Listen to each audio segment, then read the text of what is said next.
Masiqale ndicinga masiqale akubani okhoyo akho nkosi akho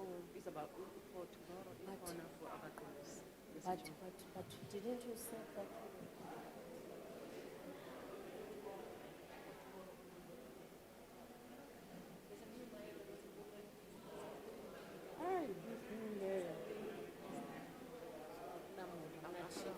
maybe we can just identify people around.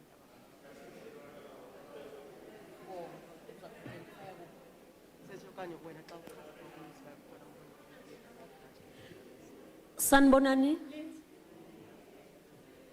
singaqala ngoku. Are we ready? Singaqalisa na. Hayi mosisonke la siyakhuluma. Inkinga ikhona. Akunankinga mosi. All right. If singaqala ke ngicela siphakame sonke sifumane i-national anthem.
Ndiyabulela kakhulu singahlala phansi.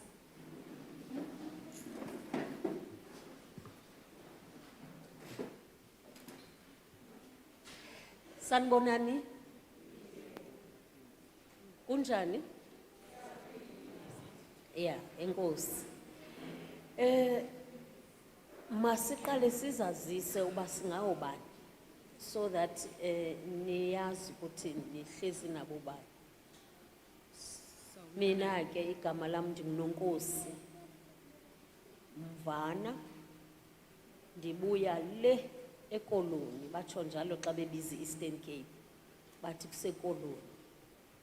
Ndililunga lekomiti le nihambeleyo namhlanje yakwa social development. Ndaze ke ndabanjiswa ukuba ndibe ngusihlalo ochophela la komiti.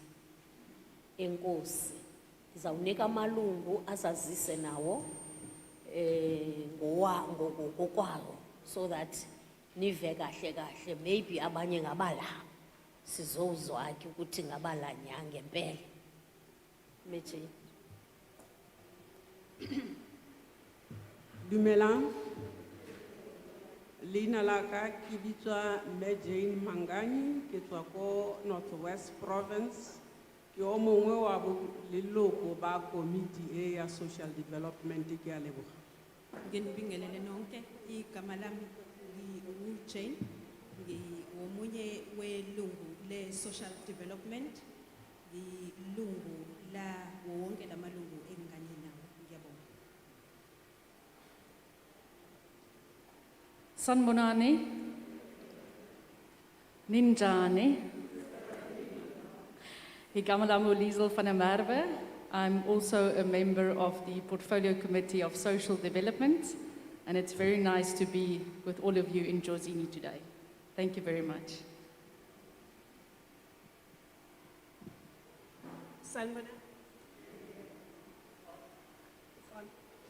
Sanbonani, ninjani namhlanje?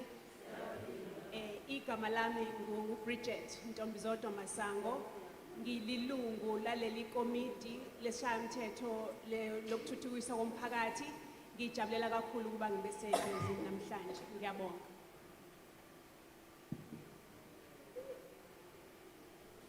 Hartelijke goeiemorgen aan iedereen en elkeen. Good morning to everyone. Ik is Gisela Opperman van die Noord-Kaap. I am Gisela Opperman from the Northern Cape. Ik is een lid van hierdie portefeuille komitee. I'm a member of this portfolio committee. We are here to address the gaps and the challenges in the child care and child protection services today, and with you to identify strategies to address the challenges effectively and efficiently, and that's why we value and appreciate your input here today. Thank you.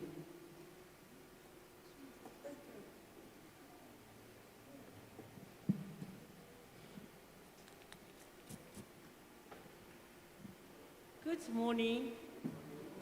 Goedemorgen. I'm Letitia Aris. Letitia Ice. I'm a member of this portfolio of social development. Ngilungu le komiti lokuthuthukiswa kwabantu. I'm from George in the Western Cape. Ngivela lapha eGeorge eWestern Cape.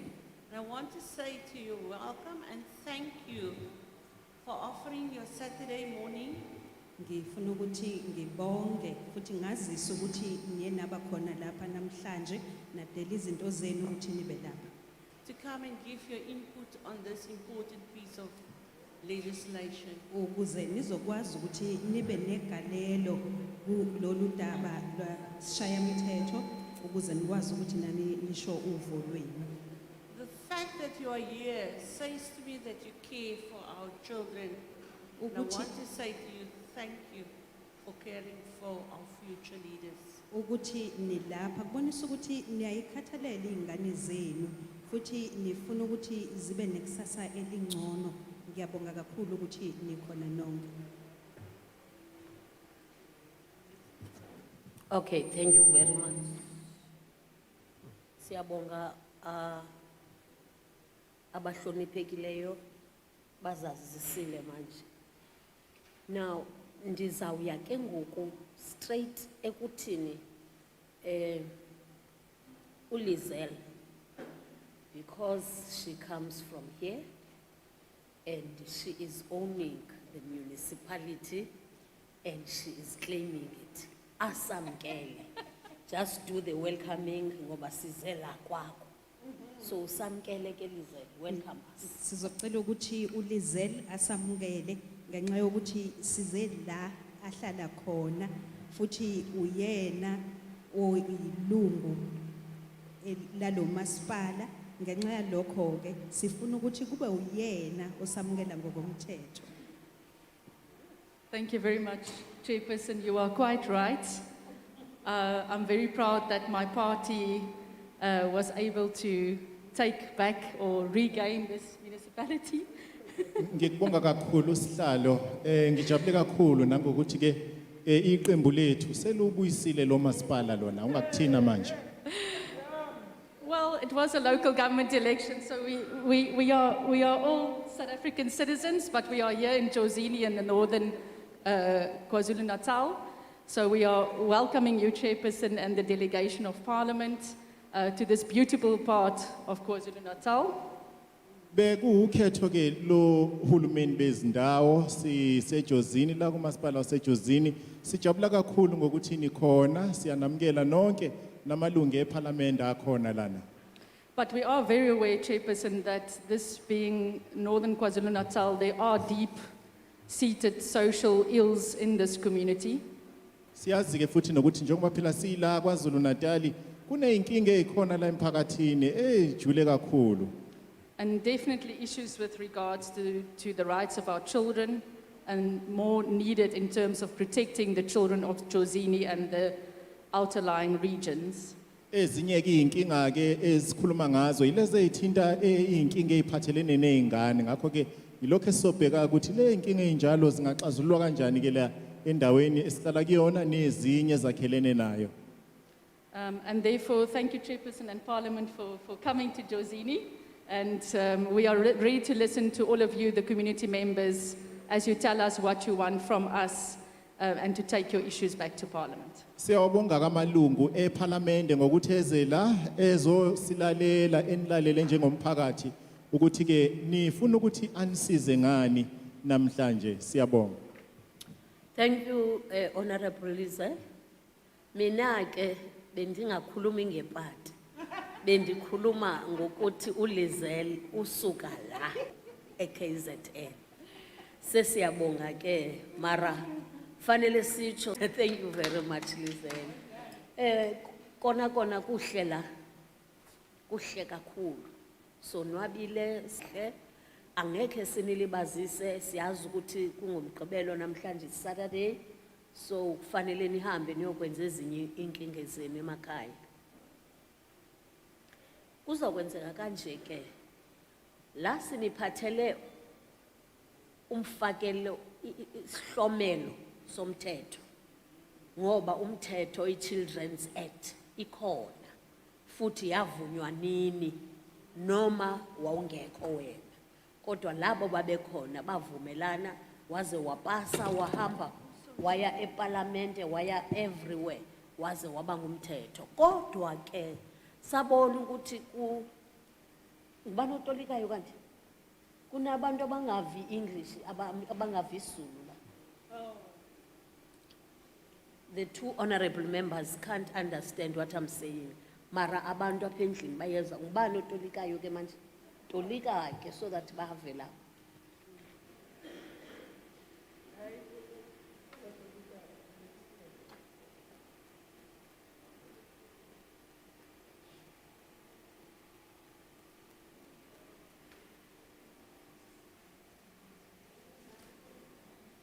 No, you can't. Just stand there and interpret through the mic.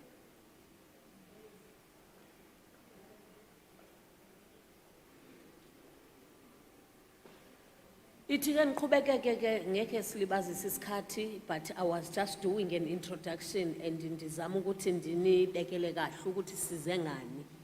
Ndiyatsho ukuthi size ngomthetho sihlomelo. Subiza kanjalo. We are here to talk about the bill that you agreed on, even if you were not there when the bill was said, but the community that was there at that time, it agreed on that bill, so that's what we're going to talk about. They agreed on the act. They agreed. There's a difference between the bill and the act. Siyavana mama. Mastolike kahle ke zibekwa nje. Andithi kuba nomthetho kuqala kube ne bill. Le bill ihambe iyoba ngumthetho. Sivumelane ke then ukuthi kune Children's Act. Mari ndisathi ke kule ndaba ye act ye Children's Act sifumene ukuthi kunazo izinto ezisalele ekufanele ukuthi siyazihlomela. That is why ndisithi ngumthetho sihlomelo. We agreed on the act. There is a difference between the bill and an act. We are discussing a bill, a children's bill. Now, there are certain areas of the act that have errors that need to be amended. So that is why we are here to discuss that. All right, mandiphinde ndikulungise ba akuna errors as such. Mara kunekuthi sifakelele ngoba as the time goes on sazi ukuthi izinto ziyachange ne timing is not like ngo20 okanye ngo1912 ukuzalwa kombutho wethu mara kuba nezinto efanele sibone ukuthi lo mthetho uhamba kahle or uhamba kanjani sibone ke then it is necessary for ukuthi size kuni sibuze ukuthi lezi zinto thina sizibonayo konje nina niyazibona ukuthi zifanele zilungiswe na. Mara kuna error kula act except ukuthi siyahlomela nje siyongezelela. Si amenda lapho sibonayo ukuthi hayi noko sisikhathi side siphethe le ndaba and ayihambi ngalendlela sifanele ukuthi siyam. Let us make a correction here. There are no errors in the Act. We just want to review certain sections of the certain points, like in 1912, when our organization was formed. There may be certain sections of the Act that we agreed upon, but now, due to the fact that time has changed, those sections may need to be reviewed. So that is why we are here today. Eminye ke yelesi sihlomelo ukuthi abantu abangabazali bakhulise abantwana babo, parental responsibility ngesintu ngesilungu.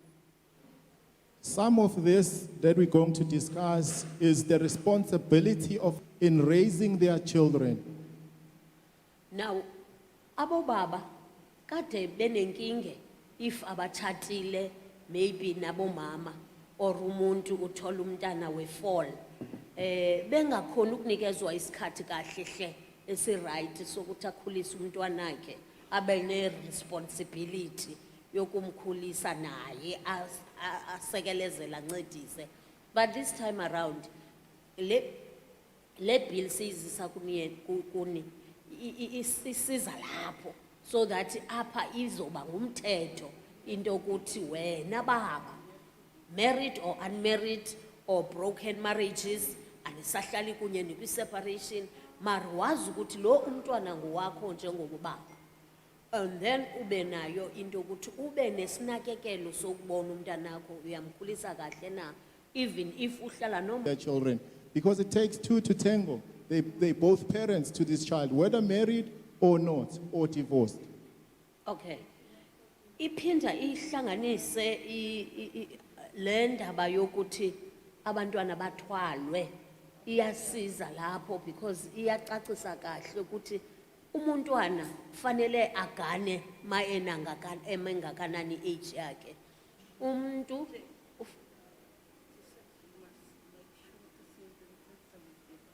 I can't hear you.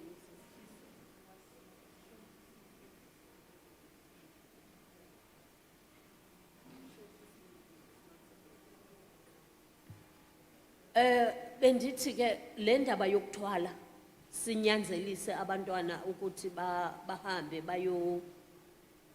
bayothatha because of unegotiatile wena as a parent no neighbor okanye no friend okanye nomuntu ongathi well to do ubone ukuthi mawumthengise umntwana wakho lapho kumuntu.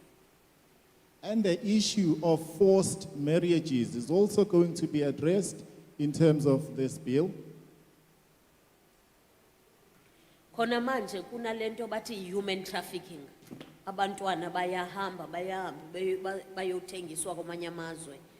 Le bill iba nayo into eyicacisayo and ivele lapho. The bill will also clarify certain sections of it that seek to address the issue of human trafficking.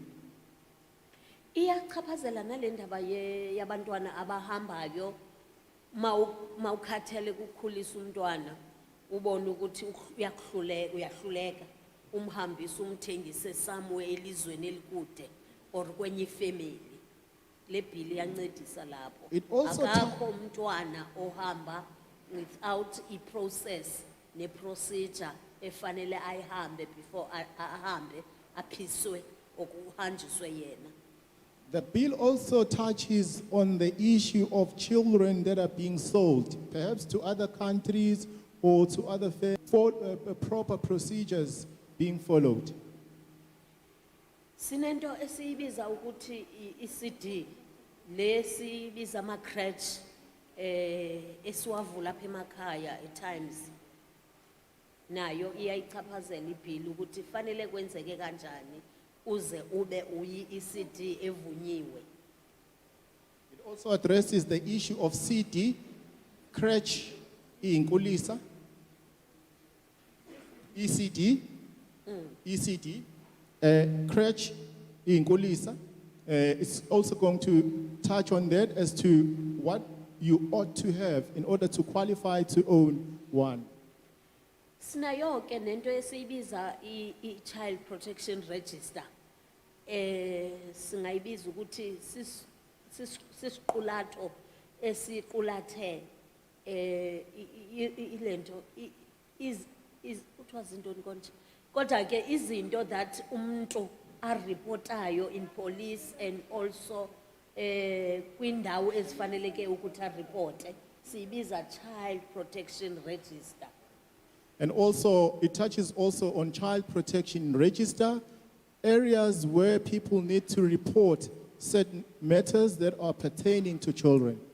Yes, sifanele mos lesa register siyazilandelela ma umntwana mhlawumbi efumene ukuhlukunyezwa and then awukhoni ukuyazi ukuthi case yakho ikuphi une right to go to police and check ukuthi how far are they with the case ngoba umntwana yena ngeke yena khona ukuziyela. When a child has been abused in some form, you can use these registers to do a follow-up to check as to how far the case is or whether or not the case was opened. I-foster care order yenye yezinto eziqulathwe yile bill. It also touches on foster care order. I-foster care ke yile ihambelana ne-foster care grant lesihlupha kakhulu. Ma brother wakho or sister wakho eshonile fanele uthi look after ababantwana and then ungakhoni fanele uyo apply for the foster care grant. This has to do with grants, foster care grants. Let's say parents have passed on, now somebody else has to take care of the child. Now those people who are going to be looking after a child must be able to go and open and apply for government's grants, foster grants. Funding ne parental care and alternative care centers. I-funding ke ukuthi uncediswa ufumane ukuncediswa kweza centers siye sihlanganise or sigcine abantwana abangakhoniyo ukuba namakhaya. Nanzo sifuna izincediswa ngurhulumente ukuthi zibe nako ukusurvive, so iyathatha lapho. It also speaks about providing assistance, funding assistance to places where children who do not have parents are being looked after. Eyokugcina yile ndaba ye-adoption. Leke thina bantu base-Afrika abangayithandisisi kahle esiye sifune ukuthi u-adopte only abantwana oyifamily yakho only. And lastly is the issue of adoption, that we as Africans are not really pleased about, because we believe mostly that we can only adopt people who are your children who are your relatives, not children who are not related to you. Kanti ke siyayikhuthaza ukuthi abantu mabahambele eza centers zigcina abantwana bahambe bayowuboleka abantwana pha for holidays and also for ukuthi babathathe babaphume outside the center bangadlela ama-Christmas nama-big days kuma-centers abantu abaphila njengathi bekhona. We encourage people to visit these centers where these children are kept and take them for holidays, perhaps for Christmas, spend Christmas with them, things like those. Konke lokhu ke kufanele kuhlangane nomasipala. All this has to do with the municipality. The municipality must be involved. Umasipala ke mos siyazi ukuthi ujongana ne-infrastructure, ujongana namabhilidi, ujongana nokuthi aninikeza ama-site manifuna uvula ezi centers nezi ECDs. We know that there are challenges that the municipality is facing that have to do with the infrastructure, buildings, and all that. Kuloko ke okuqulathwe yile bill mara nina ngoba you know it better le bill nizawuhlomla apho nifanele nihlomle khona sininike i-chance yokuthi nisitshele nani ukuthi nibona kanjani or how do you feel about it. and then we'll take it from there. You as the public are going to benefit from what is contained in the bill. And you are also going to get an opportunity to tell us what you think should also be included in the bill. All right. Mandize nenkqubo esisayilandela. Khona nje okuniphazamisa kancane nje. I Let me, think basalungisa nje ukuhlala siyaxolisa ngalokho. let me speak about the procedure that we're going to follow, but there's something that is Ma sininika disturbing. ke, you will raise izandla, ngizawuphakamisa izandla, and then if unento ofuna ukuyithetha, uzawuma la, nangu umboko, and then ucho. Kodwa ekugcineni kufanele usitshele ukuthi do you support the bill, uhamba nayo or for awuhambi nayo, uyayichasa or uyayichasa before uyokuhlala phansi. Ma ufika uyazi-introduce. When you want to comment, you will raise up your hand and then you will be called on. You come to the front to the mic, you introduce yourself, and then you say what you want to say. But at the end, you must be able to clarify as to whether or not you support the bill. Sizawuqalisa ke ukwenza kanjalo, sininikeze ke isikhathi sokukhuluma. If ufilisha into yoba kune something ebucayi, into sensitive ongekhe uyikhulume la eplatformini, kune staff sethu esihamba naso i-backup staff, ngicela bawavisha asikisi ngiyabakhohlwa always. Babalulekile laba bantu na baya bewavisha pha. So une right, unelungelo lokuthi uye kubo uyobeka into ongahaleli ukuthi ibe la kwi-public, and then bazawuthatha ama notes. Even if ye kwamasipala, the municipality, the one engekhoyo today, iyakhona ukuthi siyinote, sizoba nendlela yokuthi siyidlulise kubona, so that bayinote nabo bayazi ukuthi bazawudila njani nayo. What I'm saying is that whatever that you think ibalulekile for us to know, and you feel that you can't talk it okanye through the mic, you can't divulge information kubantu abanje kwi-public. So niyalungeleka ke niyenze kanjalo. Kodwa ke okona kona sikuzele koku kwale bhili okwanamhla. Please say whatever that you feel is important for us to know. If you feel that what you want to say is a bit sensitive and you wouldn't want to divulge it publicly, please feel free to visit those members of staff who are sitting over there and inform them of whatever your issue is. Or if it has to do with the municipality, please, they will take notes there and then it will be forwarded to the correct department at the municipality. Masibone ke izandla abantu abafuna ukuthetha, abathunywe zisector zabo of umuntu uzizele as isiqu. Please show your hand if you would like to comment. Akunazandla. Iza baba sikhona. Iza baba. You can come. Baba, iza nasi isitulo sakhona. You can come in front here. There's a chair for you. Sezibekiwe izitulo. Asiye ezitulweni lapha ya. You can come to those chairs. Sizame ukuthi i-COVID regulations sizibambe ngendlela emangazayo. Let's try to follow the Imask yakho COVID unako regulations. ukuyikhupha nxa ukhuluma, and then mawuqeda ukukhuluma uyifake imask yakho. You can take out your mask when you speak. Oh, After yeah, you're no, done that's speaking, you can put it on. Okay, sezeziya kuphela. All right. It's only those, okay? That's fine. We can't hear you. Speak louder.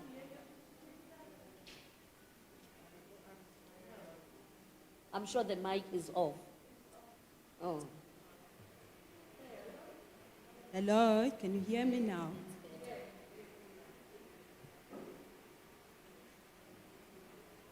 Asinikeze ke uqala. Let's give the first one a chance. You can come forward. Isuseke imask yakho. You can remove your mask.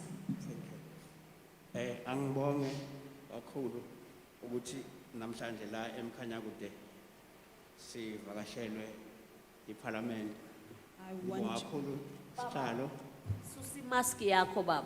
Uzayifaka mase uqedi ukukhuluma. Ngiyabonga. Ngingubheki Kumbuza. Ngivela kuZethembe Disability Organization. my name is Begi Kumbuza. I'm from Zetembe Disability Organization.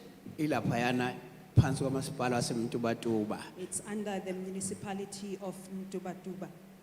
Ngibonga kakhulu kusihlalo neParliament lonke ngokusivakashela eMkhanyakude. I want to thank everyone and the chairperson for visiting us here at Mkanyagude.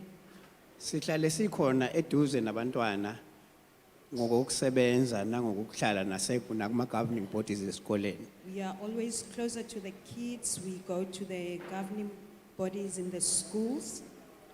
Siyajabula kakhulu ngomthetho sisekelo okhona eSouth Africa. We are very happy about the law that is in South Africa, Ne Bill of Rights the Bill of Rights.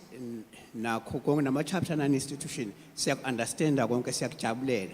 And Kodwa the Chapter inkinga 9 institution, we are happy about those.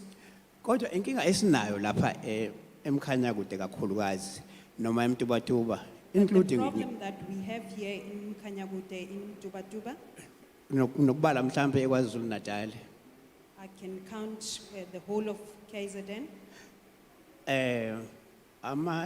Ngathini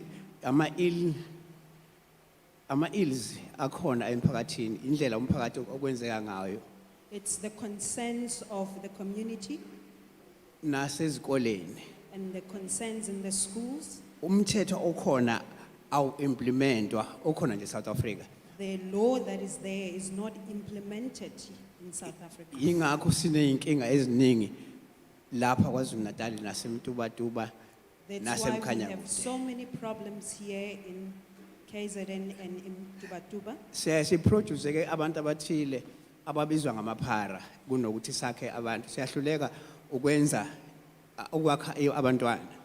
So we have people that we used, we call them paras here.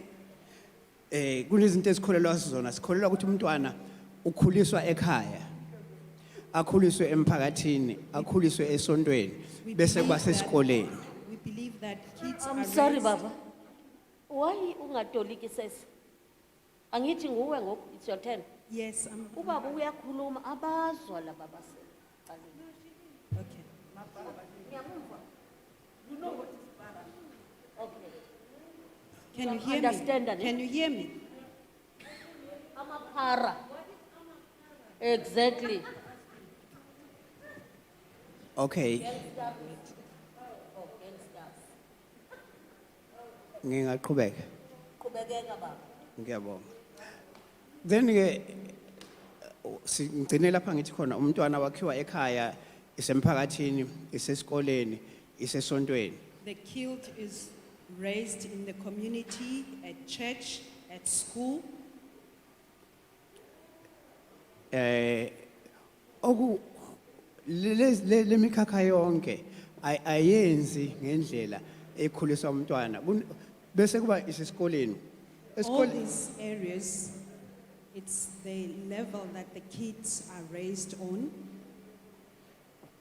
Laphayana ke ugcina kungasenzeki angakhandwa umntwana ngithi nje esikoleni kakhulukazi lapha abantwana bethu esibona beshona bephelela khona awusebenzi umthetho mhlambe wesikole Kids are not built up well in those sectors. For instance, if there's a law at school that the kids have to follow, namalungelo abo awasebenzi. and the rights also are not applied. Yingakho ke sikhiqizela abantu engithi mina amaphara ngendlela akwenzeka sishoda ngelokungana nge-leadership ngabantu aba-implementa lento nabantu abakhona lapha ugcina kuvunyelwana ngokuthi umthetho uyaphulwa kunokuthi ugcinwa kanjani. That's why we end up using those people that we call here paras. Actually, the word is from parasites. Okay, sengiphetha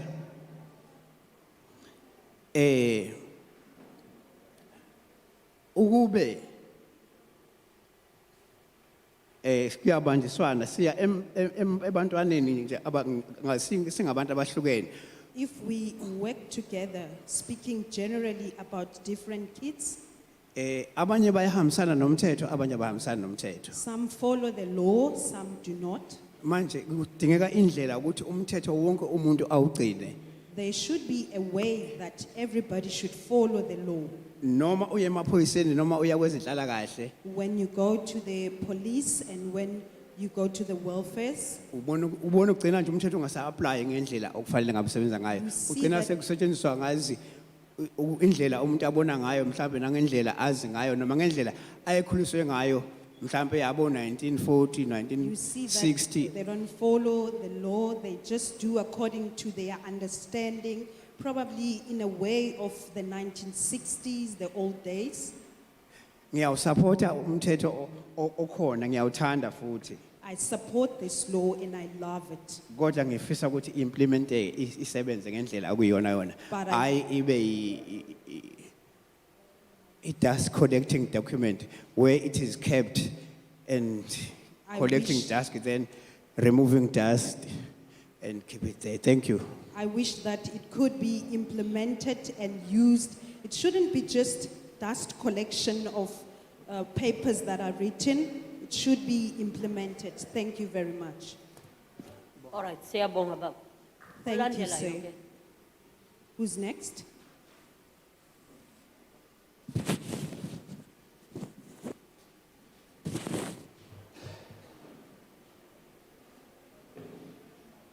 Ngizoqala ngokubingelela I'll start by greeting. lokhu Ungayibuyisela imask yakho baba. lokhulumayo uThula Ndlamini unobhala wasemsewu disability project engaphansi kwamasipala iJozini Municipality Ward 16. I work for the municipality in Jozini. I am the secretary. La mina kubahlonishwa abakhona benginesikhalazo for ebantwaneni like kunabantwana abaphila nealbinism isikakhulukazi kuma building ukuthi awekho inclusive noma awamithi ama special needs abantwana abaphila nokukhubazeka especially mesingabuka kwanalo ihall leli alikwazi uaccommodate umuntu ongabe ukhona noma umntwana ozobe hamba ngewheelchair. So bengizocela kwesinye izakhiwo sikwazi ukuthi zibuyekeze zibuke nakuma hospital noma ikuphi wonke umuntu azizwe comfortable maya kuleyo ndawo. To the honorable members, my complaint is about children who are living with albinism and some who are using wheelchairs. In some facilities, buildings are not user-friendly for such people. Even as you can see in this hall that we are seated in, the place is not very user-friendly to a person who is using a wheelchair. That was all.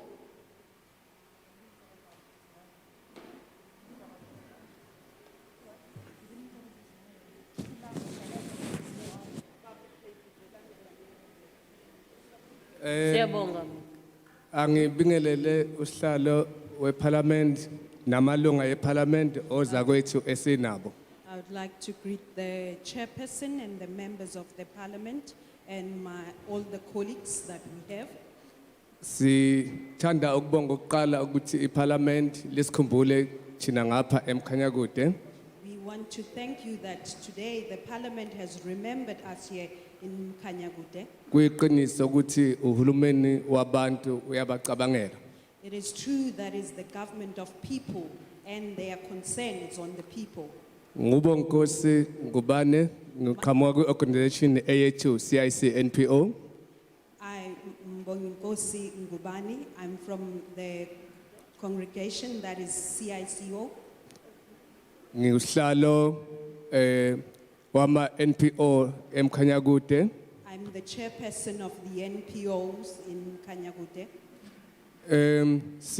Ngithanda ukubonga kwisimenyele ukuzobuka lo mthetho okhuluma ngabantwana. I'd like to thank you for inviting me so that I can have a look at this act that speaks about kids.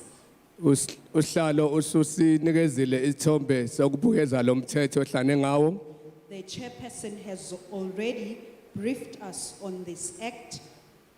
Esami isicelo noma mhlambe i-contribution My plea, or probably I should say my contribution, kumayelana nabantwana ukuze bakwazi ukuthola izitifiketi zokuzalwa noma ama-ID.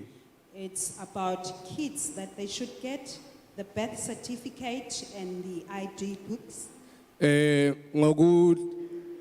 Previously sithole abesilisa banenkinga yokuthathela abantwana izitifiketi noma ama-ID uma umama engekho. We had a problem of some of the males who would take the ID books from the kids or the certificates from them.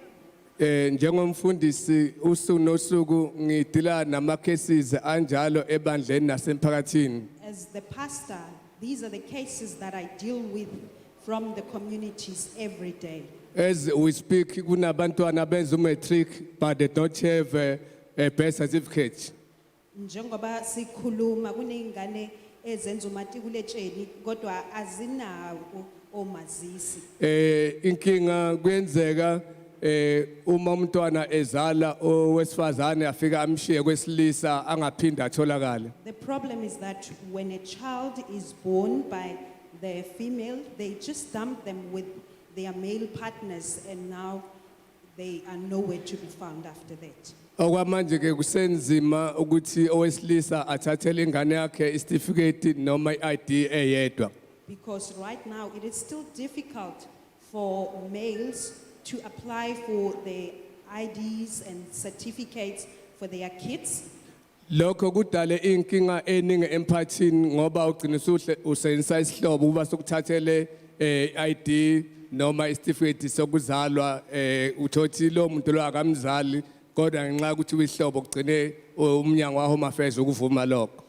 It becomes a challenge, but sometimes we use one of the family members who's got the same surname as the child so that they can apply for these childbirth certificate or IDs. Sicela ke ukuphathisa eParliament usicela abesilisa okusuke ba abazali ngokwempela banikezwe ilungelo lokuthathela ingane izitifiketi nokuthathela ingane ama-ID ukhona umama noma akekho umama ngoba kuyilungelo lengane yonke ukuthi ibe naso isitifiketi sokuzalwa noma i-ID.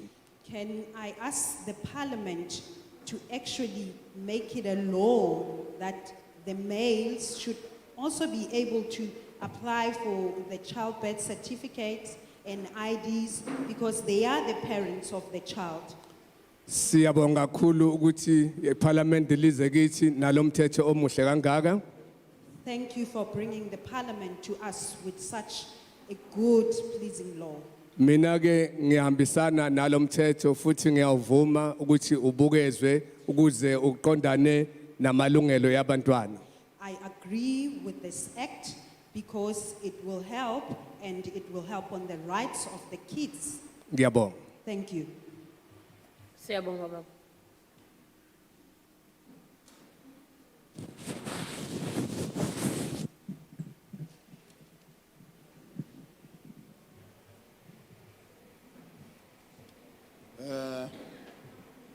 Ngithatha lethuba ukubingelela iphathimandla laseParliament lo omela ubaba unyawo owakhona la emphakathini.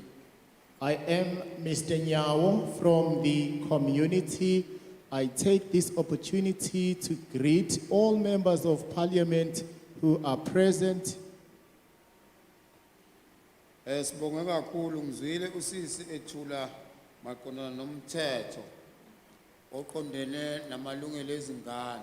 Thank you very much. We heard the chairman when she was doing her introduction in terms of this act, this Children's Act.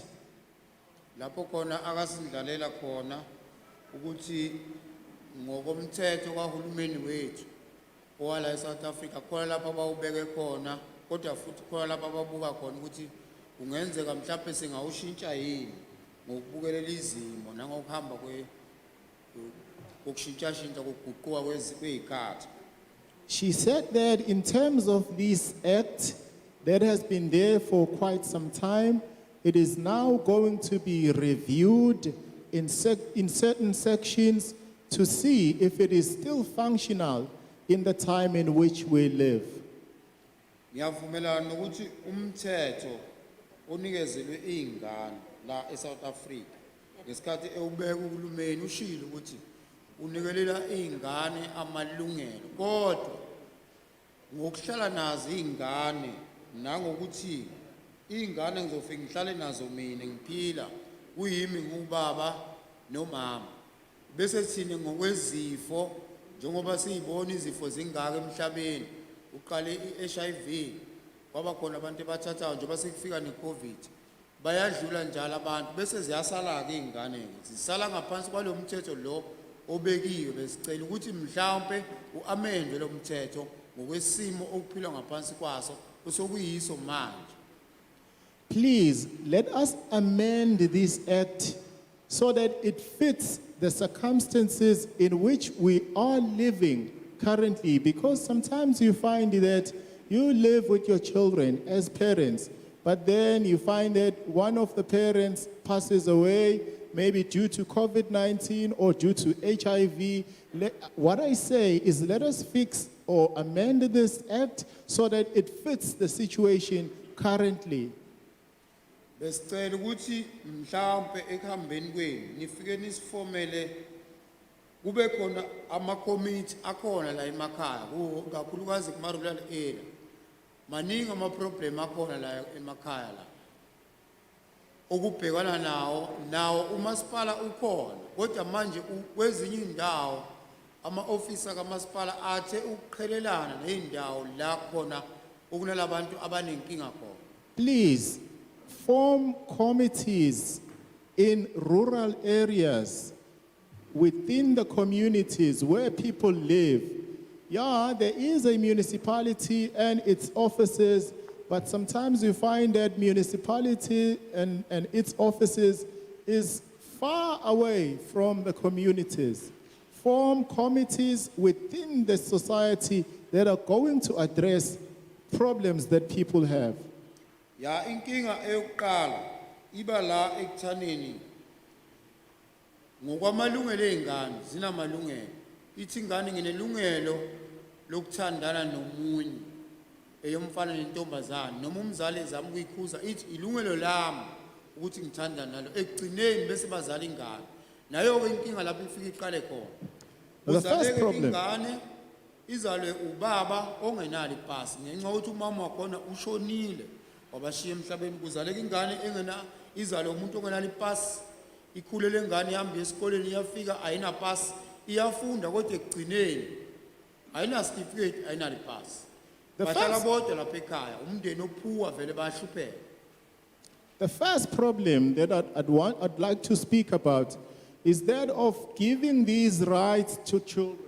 Children have got rights. Sometimes they will tell you that I've got a right to date whoever I want to date. They are children. And then they end up having babies, and then one of them passes away. The one who is still alive does not have an ID. Now, the father does not know what to do in order to acquire birth certificates and IDs for a child because he himself does not have a birth certificate or an ID.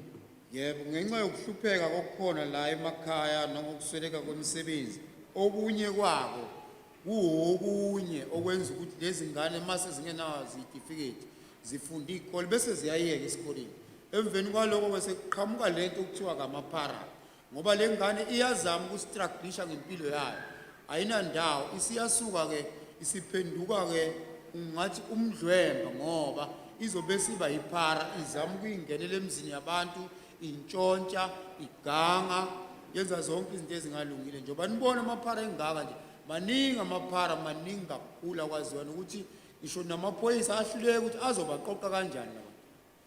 And due to high rate of unemployment, you find other kids getting involved in crime. They become paras or parasites. even police are unable to fully control the criminality that exists or in the community due to that. Ukube kuya ngami beningake nihambe mhlawumbe njoba nibaningi kanje ningahambi namhla ningahambi kusasa nike niphakane nje mhlawumbe oyedwa noma ababili bathatha imoto bathi ukuhamba kule izikole zala emakhaya ufika uthola ukuthi esikoleni izingane zo100 kodwa u50 awunazi certificate uma uyibuza lengane uthi ingane uhlala ithi ngihlala nogogo uphi ubaba angimazi uphi umama angimazi uzoyibuka indlela egqoke ngayo uyibuke indlela eyiyo nje ke emzimbeni umuntu uyalandela ke sewuye ekhaya straight uzofica ukuthi lengane ihlala emzini obolile akunasivalo bayalala nje bahlala nje indlela abahluphe ngakhona kubhlungu okwenzeka la emakhaya lapha angazi noma kuse KZN kuphela kodwa nje kubhlungu okwenzeka. If it was up to me, you members of parliament would not leave today or tomorrow or the day after tomorrow. I would request you to just please drive around, conduct some school visits and see how the conditions are there. You'll find that there are maybe 100 kids or pupils here, but 50% of those pupils do not have birth certificates. Even when you look at their clothing, you'll see that it's worn out. When you visit their homes, it's totally dysfunctional. They don't even know where their parents are. Please amend the Corporal Punishment Act as well. Umthetho uthi corporal punishment are not allowed. Mine ngoba ngazalwa ngamo 1970s. Ezikoleni ingane bithi mishaya uthisha aphathe istick mhlawumbe singangana mgobholo. Ayishaya ingane mhlawumbe ayishaya induku eziwu10. Kodwa besithi thina aka amend uhulumeni ukuthi indu ayibe incane kube uswazi oncane. Just induku ishaya ingane ithuke. Ngoba mawuthi manje ayizukuyishaya nhlo. Ingane zethu thina abantu abamnyama zikhuthazeka ngako ukuthi uyifake uswazi kancane hayi ukuthi ishaka lendlela othisha babeshaya othisha wayekushaya azakuqhumuze ekhanda odongweni kubuzi kodwa awamende lo mthetho uthi ingane aziphanishwe. Let the Corporal Punishments Act be amended too. You see, I was born in the 70s. We used to get beaten at school. You know, with those children that we have, it's better if you hit them a little. Not because the issue of not hitting them at all will make them to get worse and be uncontrollable. You see, a long time ago, we used to be beaten with a stick that is about the size of a microphone stick there. Perhaps the law may be amended as to say that the size of the stick should be too small, but not that kids should not be beaten at all. Okunye ebesicela maqondana nomthetho obhekeleka amalungelo ezingane. Izingane ezinamalungelo yes siyakuvuma lokho. Kodwa besicela ukuthi uhulumeni akasinike thina bazali owethu umthetho uthi ngathi uyelula kancane lapha ezinganeni. Izingane zisazi ukuthi thina singabazali. Thina sikhule umzali owakho nomzali kamakhelwane bekuwumzali. Manje izingane zona sezithatha ngokuthi umzali wazo yilo izalayo. Thina bewuthi noma inkomo zingena ensimini yomuntu qhamuka umzali kutshela khipha inkomo ugijima uyikhipha. Izingane zethu besicela ukuthi zifundiswe ngendaba yenhlonipho irespect. Izingane zethu azisenayo irespect. Ukube kuya ngami ngabe kukhona laba bomnyango ka Home Affairs laba balapha nje eminyango ka Home Affairs straight. Lapha kwa Home Affairs kunenkinga la. Yazi lapha kwa Home Affairs uthola ukuthi isikhathi sokungena kube u8. Le ngane lezi ezisebenza kwa Home Affairs zidelay kuze kushaye o11. Balambile abazali basuke endaweni ezikude kuze kube late bese abantu bahamba bangaseyenzanga lento efanele bayenze. Labasebenzi baka Home Affairs banenkinga banenkinga la eJozini, banenkinga oPhongolo, banenkinga yonke indawo. Uma ungalandela umnyango kaHome Affairs, banenkinga. Abantu abaningi bakithi la eSouth Africa bahlupheka ngendaba zabantu bakaHome Affairs. Kungcono ube bakhona ukuze sibatshele iqiniso abalenzayo labasebenzi. We want to be given more rights as parents. These children must be taught respect. You know, when we were growing up, we used to respect all adult people, whether they are from your family or they are from your neighbors. I just wish that staff members from the Home Affairs were here. Those people are very incompetent. Sometimes there they say they open at 9 o'clock. When you get there, when people queue there and get there at 9 o'clock, these people have not started working until it's 11 o'clock. They are very incompetent. Around Jozini and Pongola, all of them are the same. I just wish they were here so that we can tell them. Sengvala bengicela ukuthi eParliament basiphakamisele ukuthi besicela basenzele ikomiti elizohamba la emakhaya la lingene libone leyinkinga lezi ezikhona la emakhaya. Bengithi khona enibakhombe ngapha ngazi mhlawumbe noma makhona inkinga fanele uye kuye ufike umshebele. Parliament should also form a committee that will be based here in the rural areas so that you know, as a community member, when you have a problem, you just go straight to that committee and you report your problem. Hayi lokho sekugcina kodwa kungena ngewindi. Bengithi ke besicela nisiriportele eParliament ukuthi la emkhanya ukuthi sisazofa sibulawe iCovid ngenxa ukuthi amanzi awekho, izingane ziyahamba ziyokha amanzi phansi lemfuleni vele sizofa vele. Please also report to Parliament that here in Mkanyagude, we have a problem, we are going to die, there is no water. There is no water, children fetch water from the river. We are going to die. Sondela baba. You can come.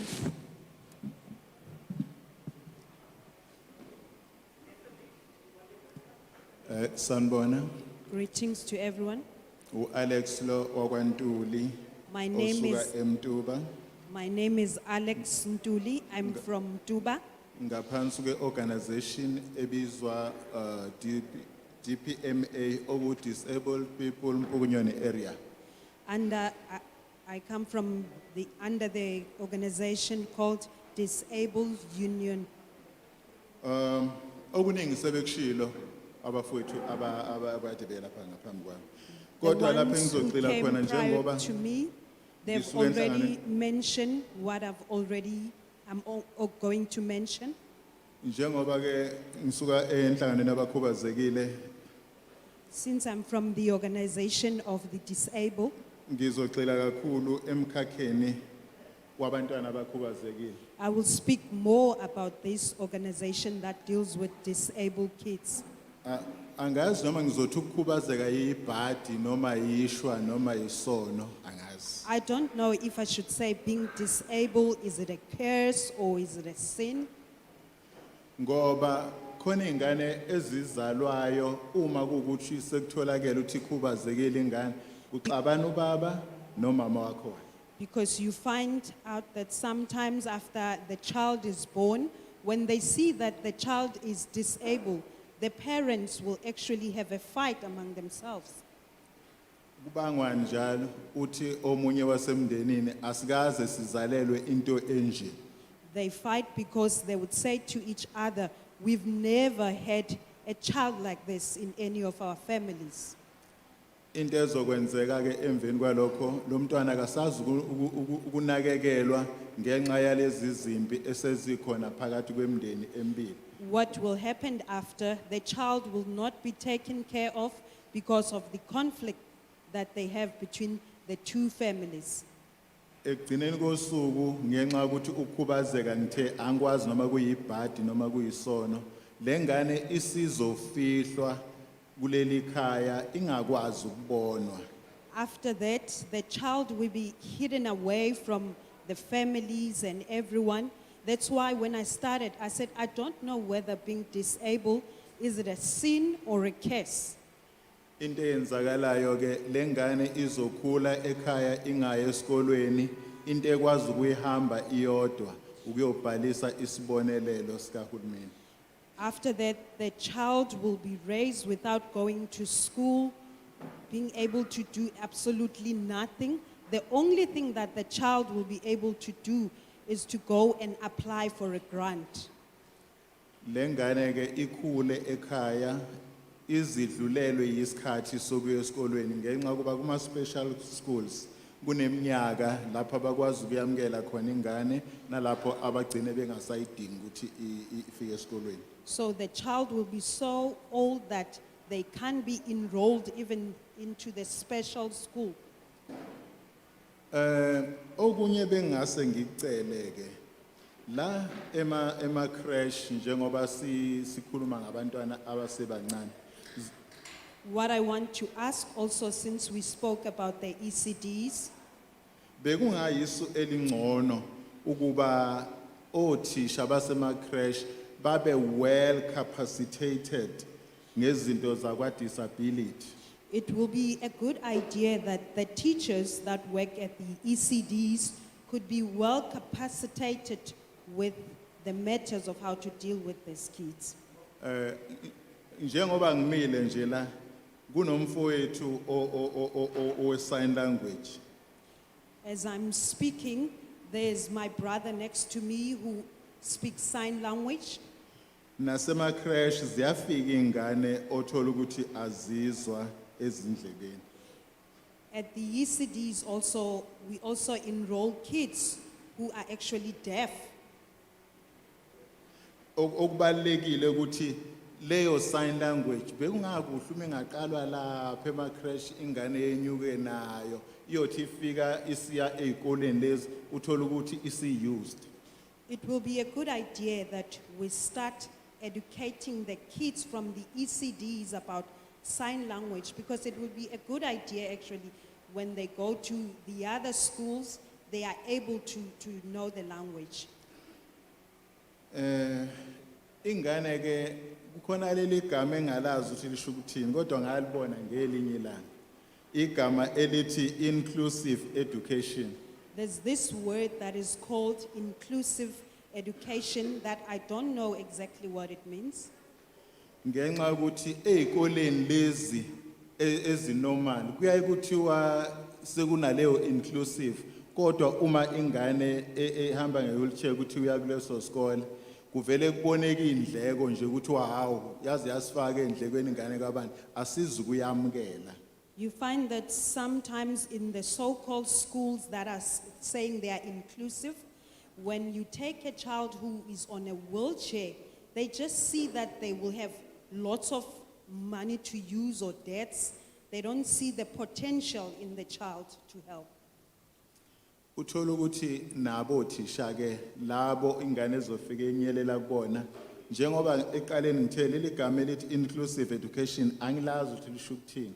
Othisha uthola ukuthi yafika ingane they are not ready ukuthi bayinikeze that special care. You find that when the child comes to those schools that they say that it's an inclusive school, they are not ready for such a child. They are not able to give the proper care that is needed. Kulezo ikolo kuthiwa ama inclusive akekho wazi sign language akekho kwazi ukufunda ibraille kodwa khona kuthiwa they are ready.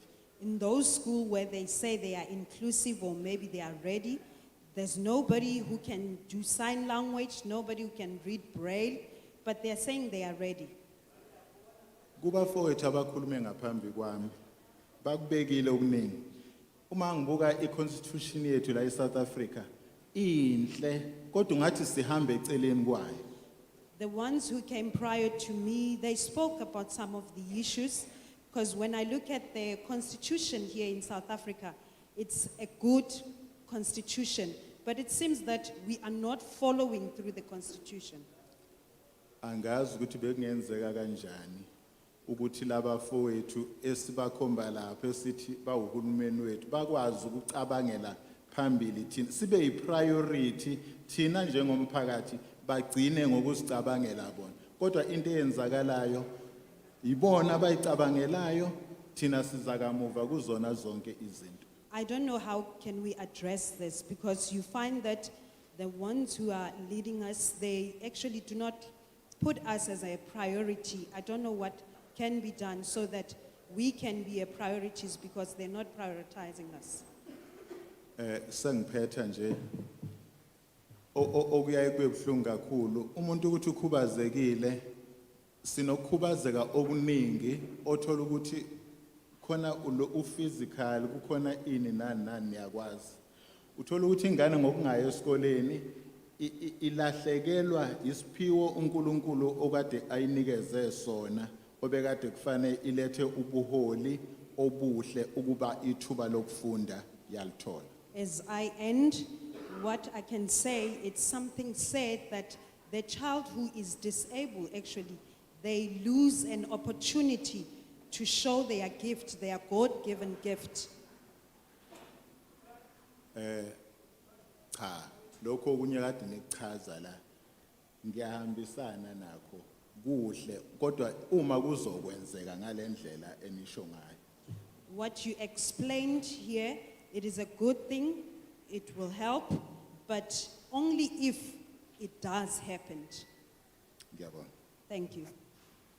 Ra lebogang ntate, latela Siyabonga me. kakhulu baba, kuzolandela umama.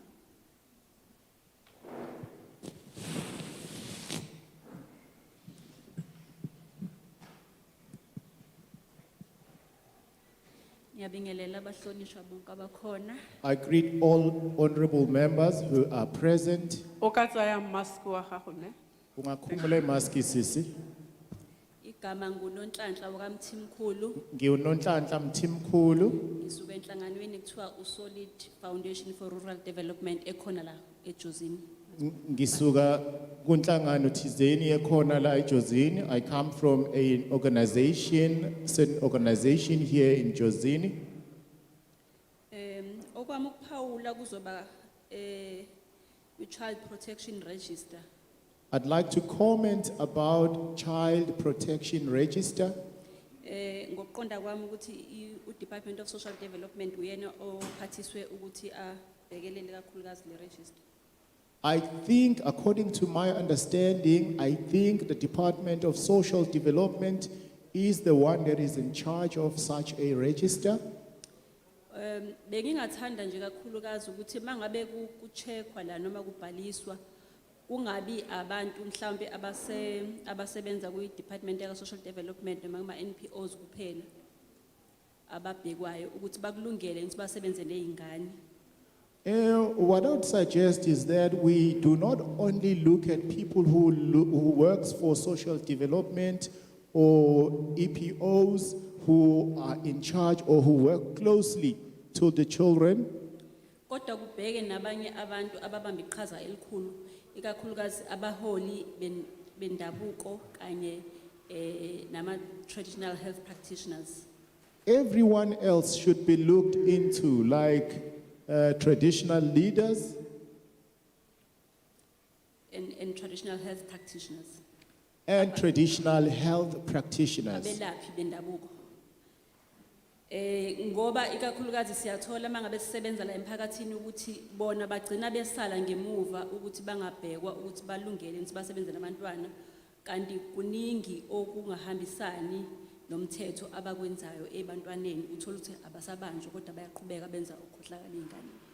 Because we've seen that they are not being focused on and they are left behind, yet they also work with children. And there is a lot that they do that is in conflict with the law. Okunye bengathanda ukuthi kubhekelele kakhulukazi ukuthi kuqinisekiswe indaba ye monitoring ne evaluation kuko konke lokho esikwenzayo ngoba engathi kuyasala kakhulu lapho. The issue of monitoring and evaluation should also be looked at because I've seen that it is also being ignored. Okunye ke sengizophawula ngakho ukuthi ngiyahambisana nalo mthetho sivivinyo noma umchibiyelo bill I also support the bill, ikakhulukazi laphaya ku section 21 and 22 kuma parental responsibilities especially section 21 and 22, ukuthi kuba abazali bobabili abasuke bephethe umntwana abanikezwayo ilungelo elilinganayo kungabi ukuthi nje mhlawumbe abesifazane kuphela ngoba kwesinye isikhathi siyathola ukuthi abesifazane bagcina sebacindezela boyfriend noma abantu abasuke benezingane nabo ukuthi basebenzise ingane ukuthi ingane bangabi umuntu wesilisa angabi na access enganeni yakhe mangabe sebexabene. that both parents should have equal rights to their children so that male parents are not being prejudiced, because we've seen that many women, they like to use children in their fight against men. Okwesibili kube lapha kwi section 12 for child marriages siyabona kakhulukazi la endaweni isebenza kuzona emakhaya ukuthi abantwana bayaganiswa bebancane nabazali bakuvume lokho ngenxa ukuthi mhlambe balambile bafuna inkomo noma imbuzi esuke bekhokhelwe zona. And also the section that seeks to address the issue of forced marriages. We've seen that in the rural areas that parents would force their children to marry certain people in order for them to benefit, maybe get cows or goats out of that deal. Okay, so abantwana akufanele baphoqelelwe ukwenza lokho kufanele badedelwe bayofunda before batshelwe indawo yomshado. Children should not be forced into marriages. They should be allowed to go and study and better themselves. Bese kuba iliya part ya section 92 ye role ya masipala ngiyavumelana kakhulu nayo ukuthi siyacela umasipala ukuthi athathe I role ephambili ukusekela especially kuma ECDs lawa asuke akhiwe emphakathini futhi babhekelele ukuthi indlela eyakhiwa ngayo ama ECDs ayakwazi ukukhetharisha ama special needs eingane ezikhubazekile. And also the section that seeks to, the section that amends the act in terms of the role of the municipalities. The municipalities should lead in the front and support us. They should look at the issue of ECDs in the community, the manner in which they are built, and the manner in which they are taken care of. Ogcina ke bese kuba ile yodadewethu abasuke betholiswe abantwana abesilisa bangaphandle bagcina sesinenkinga kakhulu mangabe sisebenza nabo ukuthi abakwazi ukuthi bathole zonke idingo zabo ngenxa yokuthi amaphepha mhlambe laba abasuke bebatholisa abantwana abasuke bengenawo bangene ngokungekho emthethweni. And also the issue of ladies or women who are impregnated by foreigners, they have problems because they end up not getting certain services from the government due to the fact that the fathers of their children do not have legal papers or documentation to be in the country. Thank you. Sorry. Before uhamba, ngifuna uqaqise ukuthi abomama labo batholise ngalamadoda lawa aphuma ngaphandle abantwana bona abanawo ama nabo basuke bengenawo ama IDs. Okay, thanks. Before you leave, I'd like to get clarity as to whether or not those women who are impregnated by foreign people, do they also not have legal documentation to be in the country? The response is yes, they do have legal documentation. Sanmonani. Greetings. Igama lami nguNontobeko Mazibuko, u-social worker waka Childline osebenza under uMtubatuba phansi kwe-district yaseMkhanyakude. My name is Nontobeko. I'm a social worker who works under the Childline. Childline. Okay, okokuqala nje ngizothanda ukubingelela usihlalo wethu, ngibingelele wonke amalunga eParliament akhona bese ngibingelela nomphakathi wonke ngomningi bawo. First, I would like to greet the committee and everyone who is present and the community. Ngiphinde ngicela ukubonga nje kwakona ukuthi nisinikeze leli thuba lokuthi nathi sizoba yingxenye bokuzo-eda hlampe kulama amendments awenziwayo namhlanje. I would like to thank you for giving us the opportunity so that we can have an opportunity to add on the amendments that we are talking about today. Bese ngizothanda ukucela ukuthi hlambe kukona konke esesikhale ngakho siyacela ukuthi kube khona indlela arrangewayo ukuthi sithole feedback ngelinye ilanga ukuthi okay from u1 no2 no3 eniuraisile yilokhu esibona ukuthi asikwenze as iParliament. And also I would like to ask you if maybe we can get a feedback in all what we ask from you. Maybe in a certain day you can say these are the feedbacks that we have for you. Okay, oza kwethu abaningi sebeyibalile izinto eziningi ezama ills emphakathini esisebenzela kuona noma emphakathini esihlala kuona. So okwami is just nje uku-eda ama points ambalwa. Some of my colleagues, they've spoken about the concerns that the community have, but for me, I just want to add some few points that they've left out that I want to point out.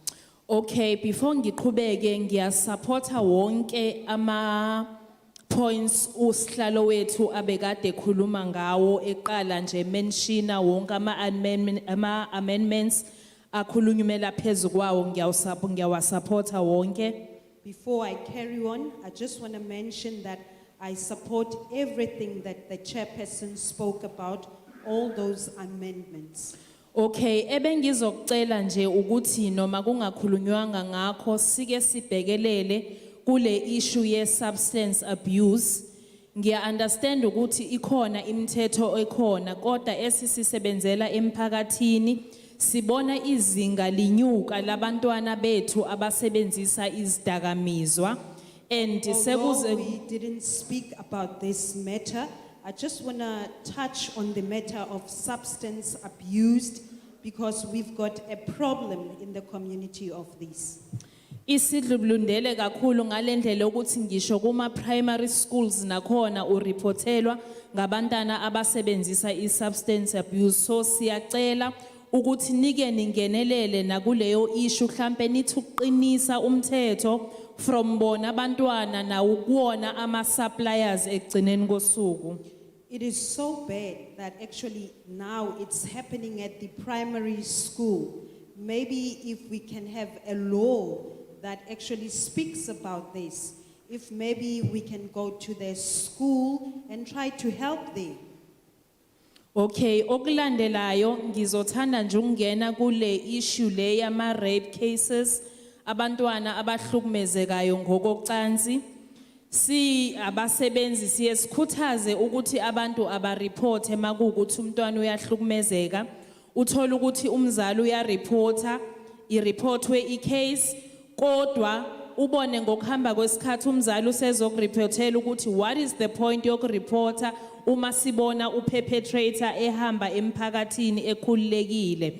So nje siyacela ukuthi nike ningenelele lapho hlampe kubukeleke ukuthi konakala kephi hlampe izithina noma kusemaphoyiseni noma kusenkantolo yini esingayenza ukwenza ukuthi umthetho uthi uqina kancane ukuze hlampe nawo ama perpetrator ethu ajeze ngoba the most babona be walk free emphakathini.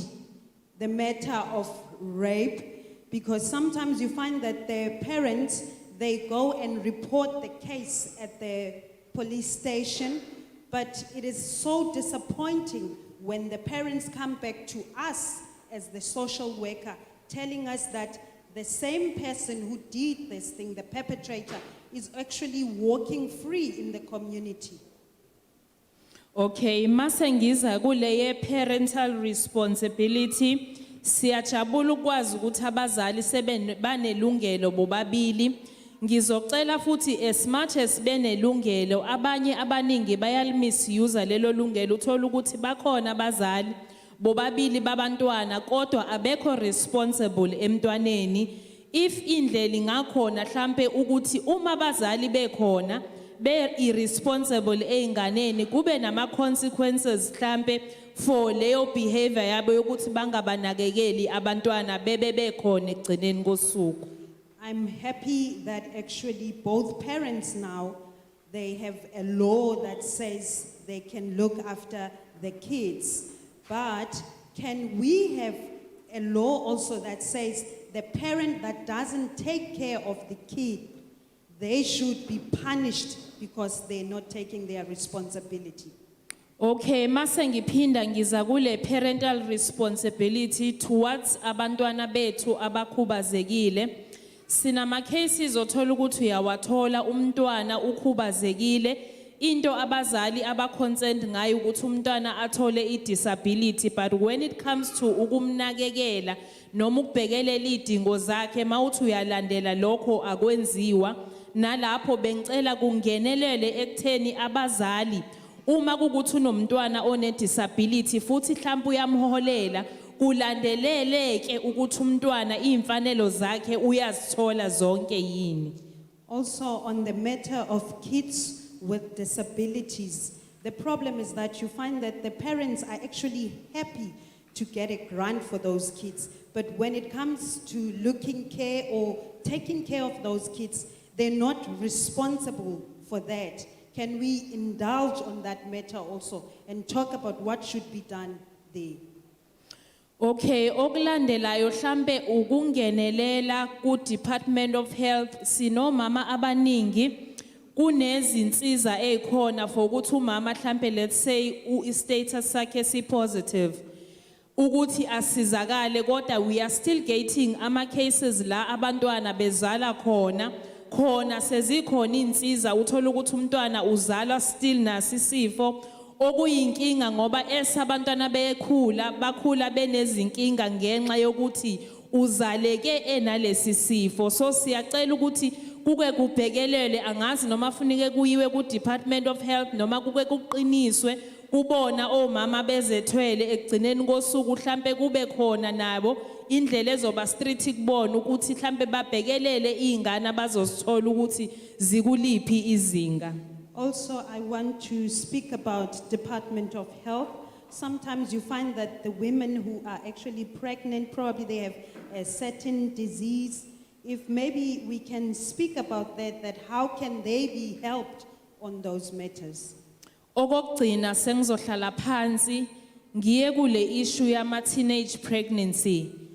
Lastly, I want to speak about teenage pregnancy. I-teenage pregnancy angazi noma ila ngisebenzela khona noma la ngihlala khona iya ngokwanda. Angazi ukuthi ikuphi esingakwenza abantwana bethu uma ukhuluma nabo mostly they are aware ukuthi uma ngabe bezibandakanya ocansini bazokhulelwa. Kodwa when it comes to mhlambe ama prevention yonke leyo nto abakukhuthalele lokho, siyacela mhlambe kube nomthetho ozobhekelela kuona ama teenagers ukuthi senza kanjani mhlambe ukuthi bavikeleke kungaze kufike esigabeni sokuthi bathola abantwana ngoba iproblem esinayo bathola abantwana. What I want to speak about is the matter of teenage pregnancy. We want to have a law also that regulates that, because you find that they would have kids as kids themselves. Ngiyabonga kakhulu. So esinabo bethola abantwana vele abakulungele abakwazi ukuthi benze irresponsibility yabenganeni kugcine sekwanda ke manje abantwana abangazonakekeleka. So siyacela ukuthi nayo leyo ibe ike ibhekelele, angazi ukuthi kanjani, siyanxusa nje ukuthi ike ingenelele, angazi iseyikoleni noma ku Department of Health, kodwa siyacela intervention yenu kuleyo ndawo. On that matter also we want your intervention. We don't know whether at the school level, because the matter of teenage pregnancy, it's really a problem. So if we could have a law that actually can deal with that, it will help us at the schools. Ngiyabonga kakhulu. Thank you very much.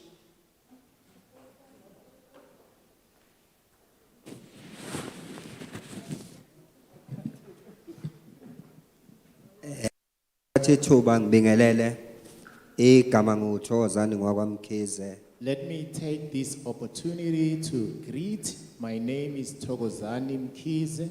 Ngiqhamuka kumasipala waseMtubatuba as ward committee sector yakwa faith base. I come from Mtubatuba Municipality as a committee there in the ward. Kwi sector ye faith base. I'm in the sector of third base. Faith-based. Yes. So ngiyabingelela kakhulu ihambeli zethu ezisuka eParliament. Kuncane nje engiza nakho ku sebekhulumile bonke abakhulume ngaphambi kwami. Ngibona kusele nje okuncane ukuthi ngibuze kucaciseleke ngakho kuphela. I greet all delegates from Parliament. I think all previous speakers have already touched on certain issues that I wanted to touch on. So I only have a few points to comment about. Ipoint lami ke lilapha ya kuleo lo mthetho sisekelo wokubambisana kwabazali bobabili emntwaneni. Ngicabanga ukuthi ubaba nomama okuthiwa sebenelungelo eliphelele kumntwana wabo.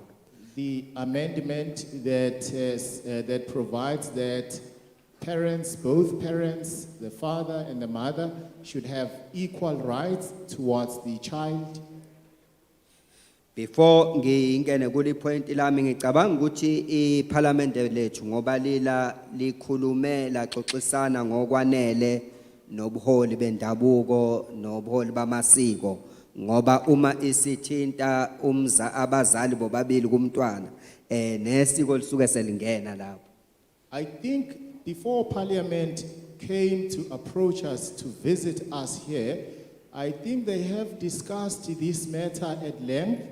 They've also engaged the traditional leaders because once issues affect children, parents, it also touches on culture. So that is why traditional leaders ought to be contacted as well, engaged as well. So ngekushiso yini lokho ngekushiso ukuthi abantwana abaningi ba end up bephila nabazali ongayedwa ngenxa yokuthi ubuholi beza amasiko noma bendabuko buba nayo into yokuthi owesilisa ukuze abe neaccess kumntwana kufanele kube ukuthi kukhona kukhokhileyo. The reason why I speak about this is because when children grow up in communities, it's normal that they grow up with single parents. Yet the traditional leadership believes that for a man to have access to a child, there must be ukuze akwazi ukuthi abe angene kulomthetho ukuthi naye uyingxenye yomntwana ngokuphelele kufanele kube ukuthi khona kukhokhileyo la engiyakhona ngiyakulento ukuthi si end up sinabantwana othola ukuthi ubiza isibongo sika mama wakhe isingenxa ukuthi kuthiwa akakhiphanga lutho ubaba uthola ukuthi ukukhula kwakhe ukhula kodwa ohlangothini lwakubo kababa. The thing is that we end up having children who are using their mother's surnames just because the father did not pay their dues in the mother's family. So nginento ethi ke iParliament lethu kuyofuna liyifundise lento ukuthi ngale ukuthi kukhokhwe umntwana no ungokababa nomama singagcini si end up kube nalento ukuthi ngoba lama pharo okukhulunywa ngawo avele kuthenini umuntu usuke engenawo amandla South Africa ayinawo umsebenzi a end up esebaleka uthola ukuthi useveza okokuthi umntwana adle nakho kuveza ngewindi kuphela. I'm sorry. Usho ukuthi kungahlawulwa. Kungabikho inhlawulo kubaba. Umbuzo wami ubulapha ukuthi nihlalile nayixoxa into enjengaleyo ukuthi ukuze Sizekuni ukuthi nibe nixoxile. Nisitshela ukuthi ukuze owesilisa abe neaccess njengoba seniqhamuka nawo senithi usene access thina abaholi bendabuko emakhaya sibuza lokho ukuthi senikhulumile ninathi ukuthi ingane zethu ayiseza ukuhlawula. The speaker on the platform would like to know if Parliament discussed the matter by themselves. before they brought the issue to the community. Now, the chairman is responding to the speaker, saying that the community should also discuss the matter.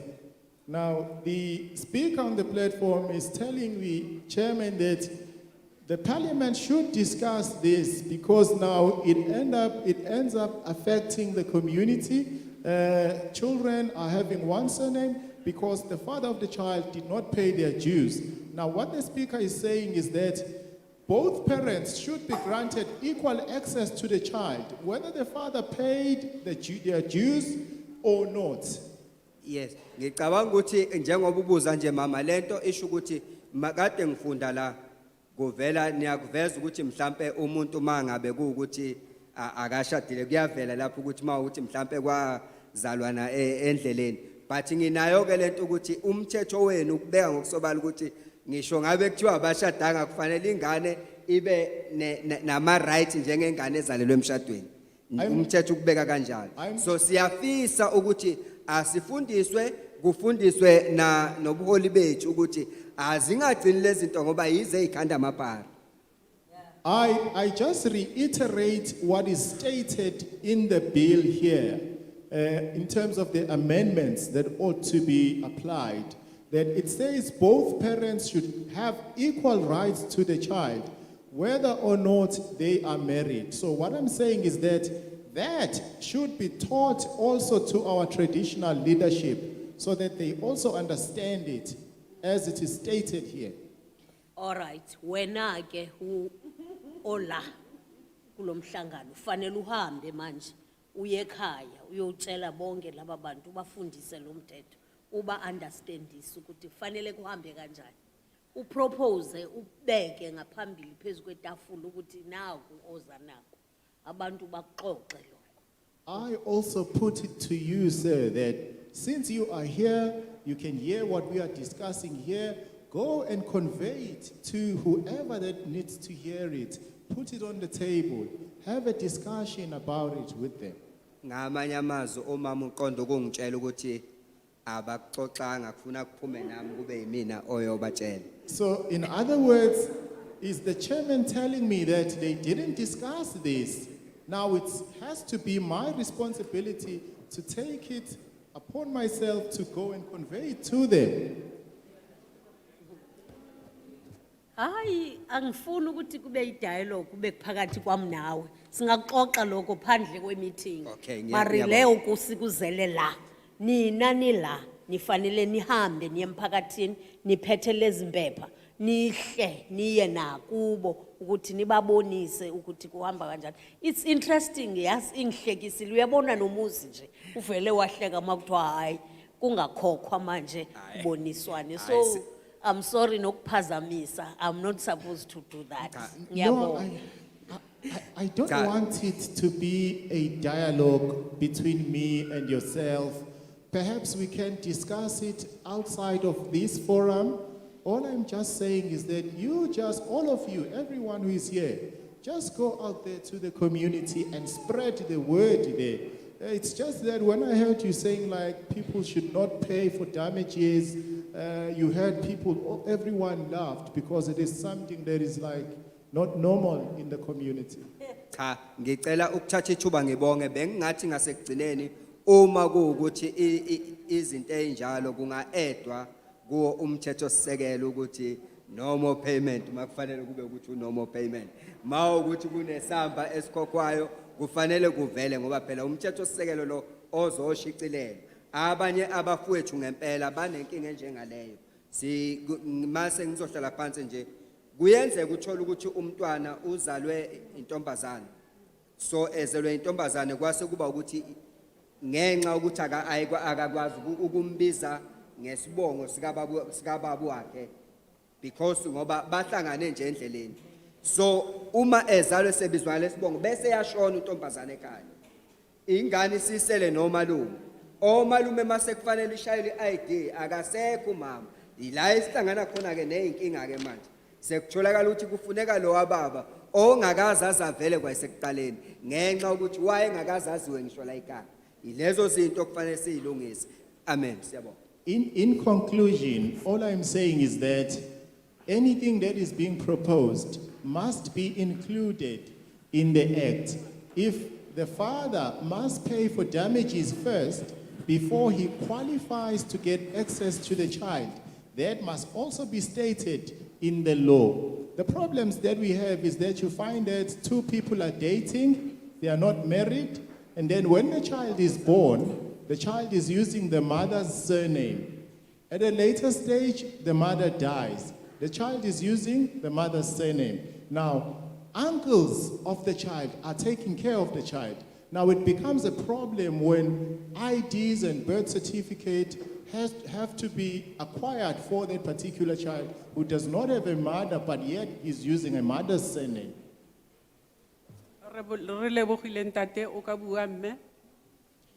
Thank you, sir. You can speak, ma'am. Ngiyabingelela kakhulu izihambeli zethu ikakhulukazi ngibingelela iParliament ngiyaqala ukuyibona ngamehlo ngiyibona kuyi-TV ngiyayibingelela kakhulu. I'd like to thank you for coming to us. It's the first time I see the Parliament Committee coming to us.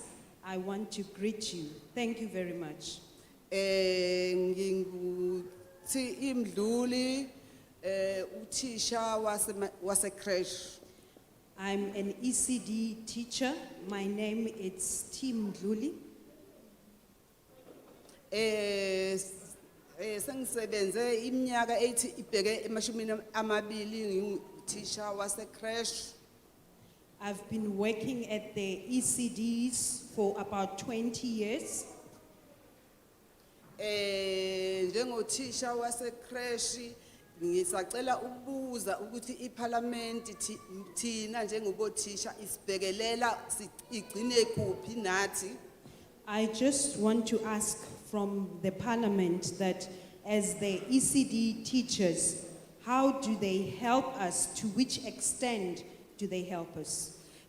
Ngoba ngithemba ngiqala ukubothisha wase crash ngathola uDSD wangitshena ukuthi mina ngisebenza as a NPO engikutholayo lapha kwa DSD nje ngiyabhekelekela nje ukuthi bhekeleka abantwana mina ngibhekeleke. What I got from DSD is that they only help kids. They don't help me as the teacher of the crèche or ECDs. So I want to know, since I'm working there, how do they help me? How will they help me? Uma kukhona okungenile okuthinta what is SD okuthinta abantwana engibabhekile uma ngingenile kuthiwa kubhekelela umntwana mina angitholi no okukwasha ngikuthola makwenzeka kweqana izinyanga noma ezo5 ngingatholeli ukuthi mina mhlawumbe ngithole nje ngaleyo nyanga kuthiwa ngisebenza njenge volunteer. When they get some money, I don't get anything because they say to me, I work as a volunteer. They said that money that has come, it will be used only for the kids. Ngisacela okunye ngisacela ukubuza ukuthi izindawo esisebenzela kuzo ngoba thina njengothisha isite enginayo ngayakhela uMasipala incane kakhulu abantwana baningi uma ngabe abantwana bezohlala abo 100 bezohlangana eroomini eli1 ekubeni badivideke kathathu kukhona laba abazalwayo kukhona laba abalandela kukhona laba asebenza kwa grade R ngenze njani mina ngisebenzisa iroom eli1. I want to speak out about the matter of how will I be helped, because for instance the place that I'm using now, it was built by the government. If maybe the kids are more now, what would be done? Will they help me in any way? Because now probably I would have more than 100 kids in such a small area. Okunye ngisacela ukubuza ukuthi neinsiza okudlala abantwana umntwana kufanele akhule ngokomzimba akhule ngokwengqondo akhule ngokusebenzisa umzimba. Another thing that I want to ask, because kids have to be developed mentally with skills and they have to play, about the toys for kids to play. What do we do? Do we get such things? Okunye nje ngiyabonga ukuthi bese ngiphendulekile okuningi kukho bese nje kukunazezela kulokhu engibona ukuthi mhlawumbe noma ngikuzwanga kukhulunyiwe mhlawumbe. Some of the things I've heard, I've been answered on some of the things that I was concerned about, but what I wanted to point out are the few things that I was concerned about. Okunye engakunazezela nje eParliamenteni ukuthi njengothisha wasenkulisa kufanele ngiye kumntwana ngifundisekile ukuthi umntwana kufanele ngimtshene ukuthini lokhu mina enginakho engikuphethe ngangihambe ngiyibambela lapha nalapha uhambe egcinephi ukuthi engilekelele ukuthi ngikwazi ukukhulisa ulwazi enginalo lube ngaphezulu kwalelo enginalo. As the department, how do they help me so that I can increase my knowledge? Because the knowledge that I have is something that I've acquired along the way, life experience. How do they help me so that I can be developed and well educated and ready to teach the kids in the ECDs? Ngiyabonga kakhulu umthetho engithengilalele ngihleze endlini engiphume ngizomamela la ngiyawemukela kakhulu ngisacela ukuthi ezinye izidingo esizifisayo iParliament isibhekelele kuzo isikhulunyiwe la endlini. Thank you about the law that you've brought to us. I've been listening throughout with this law. Can the Parliament help us in some of the matters that, the concerns that we have raised here? Thank you. Thank you. Baphelile abantu? Izandla ziphelile? Sizokhona kaloku. Are there no more hands? Can I get uba kune social development officials up? Ukhona engingamthola osebenza lapha emnyangweni wezokuthuthukiswa komphakathi. Oh. Siyathemba ke baba uthathe onke ama notes ngoba abantu abazi ukuthi i-department ihlukile une members of parliament. We trust that, sir, you have taken all the notes down because people are not able to differentiate that there is a difference between the department and parliament. Nguwe kuphela baba okhoyo?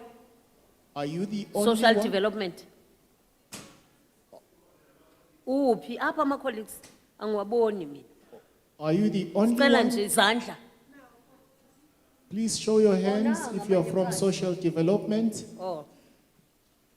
Sizocela ningene ma social workers or social development. Ningene ngathola nje indawanyana nala ngaphambili. Please come and find a place to sit in the front. Okay. Siphela kuphi ke izandla zethu? No. Siphela ngawe baba. Akunamunye ke ozofika ke ngoku. Asivumelane lapho. So it's only these people who have shown their hands who are going to comment now. No one else All right. will be allowed. Thank you. Qhubekeka ma. Ungaqhubeka sisi. Qhubeka. Ngibingelele bonke ubuholo obukhona. Sondela kancane ngokuthoma. Ngibingelele bonke ubuholo obukhona. Greetings to Bongethuba enginikezwe lona. Greetings to all the leadership that is present. Thank you for the opportunity that I've been granted. Igama lami nguSimpiwe Zikhali eMtuba, ngisuka eSenzokuhle Community Center. My name is Simpiwe from Mduba. I come from Senzokuhle Center. Ngu-child and care worker, ngisebenza emphakathini, ngisebenza ngabantwana. I work for ECD with children. Engithanda nje ukudlulisa kakhulu phatheka kwabantwana. Sinama challenges kakhulu emphakathini wethu ngabantwana during ama home visits.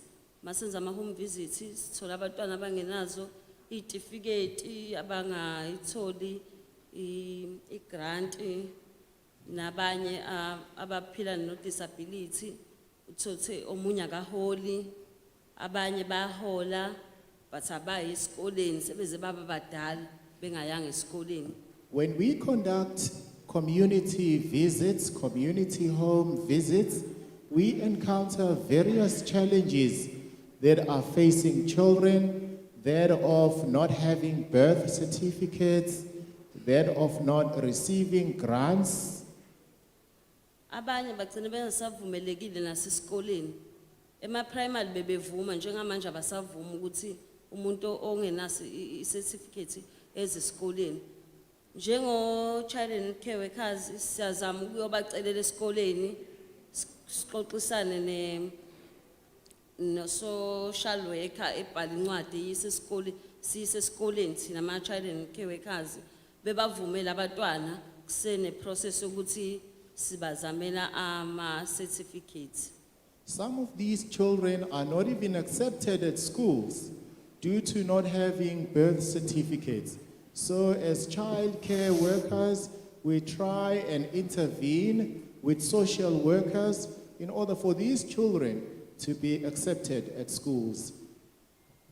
Bese kuba yilaba abazali abathatha izingane beyishiye nogogo. Sithola kungaphatheki kahle kakhulu ngoba abantu abasha bathatha izingane beyishiye nogogo bese behamba namakhadi. Thotha umuntu yohlala eThekwini. Ithame ehlala eThekwini ingane ngapha ayitholi imali yayo. Iyahamba esikoleni, ihamba neshirt edabukile, ihamba igqoke nje isicathulo esiklebhukile, ayinayo uniform, ayinayo imali nje yokudla ekseni ukuthi kumele ngihambe ngidlile esikoleni. Nogogo le mali ayitholayo uthenga ngayo isaka lempuphu. So ingane igcina ingasakutholi kahle, uphatheka kahle. Another issue that we encounter is that of children that are being left with grandparents. The parent lives home with the grant card. The child does not have money for proper clothing. You find that the clothing is torn, the shoes are torn. Nobody is going to buy proper shoes and proper clothing for those children. You find that the parent is living in eThekwini. The granny at home does not have enough money to support this child. The only money that they perhaps have is that of buying food. Bese sicela kakhulu social development ukuthi ngalesikhathi umzali ezobhalisela udisability wengane yakhe sicela ayenze follow up ukuze kuzobambeka labazali laba bangayinakekeli izingane zabo eyenze follow up ukuthi ingane iyayithola yini idingo zayo iyafunda yini ihleli kahle yini. We also request that when parents come to apply for grant, for disability grant at the department must be able to make follow-ups just to ensure that those disabled children are well taken care of, just to monitor those parents that do not take care of their children. Kanjalo futhi nabaka foster. And also those from foster. Bese kuba laba bazali abasuka eMozambique nabo bayasinika nje challenge enkulu thotha akushayele kahle isitifiketi. We also encounter problems from parents that come from Mozambique. There are also challenges there when comes a time to acquire certificates for children.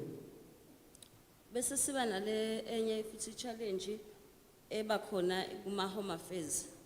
Uthothi ugogo uyaye home affairs ezejike mhlambe ikhawe ezu3 lokho ejike ngakutholi usize home affairs ehlala isikhathi eside kakhulu thina kuba yithi ke uthothi mhlambe ngihamba naye ugogo nami ezigcina iphela imali yokumphelezela ugogo ngenxa ukuthi ngisuke ngifuna kusizakala umntwana so nami ngicine sengiphelelwa amandla ukuthi angisenayo imali yokumphelezela home affairs kuyokwenza i-certificate yengane or i-ID yengane.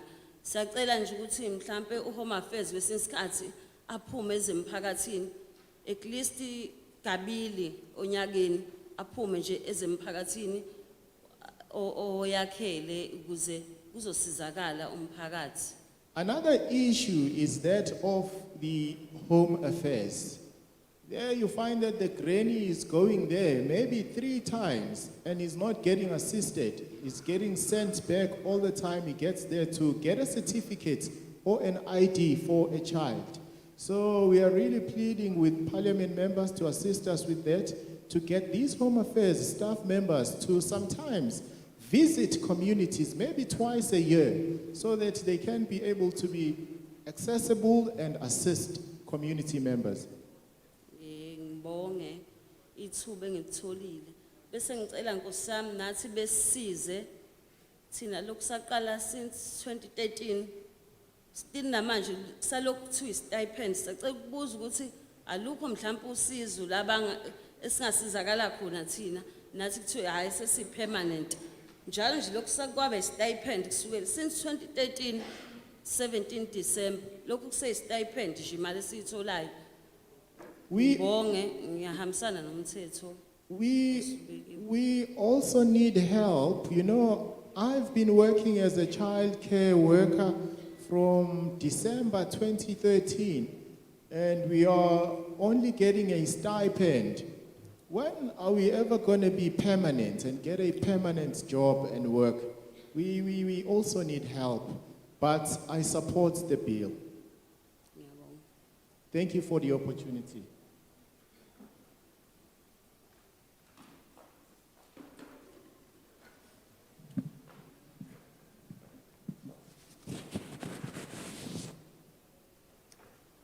Ngiyabingelela izihambeli zethu ezikhona iParliamente.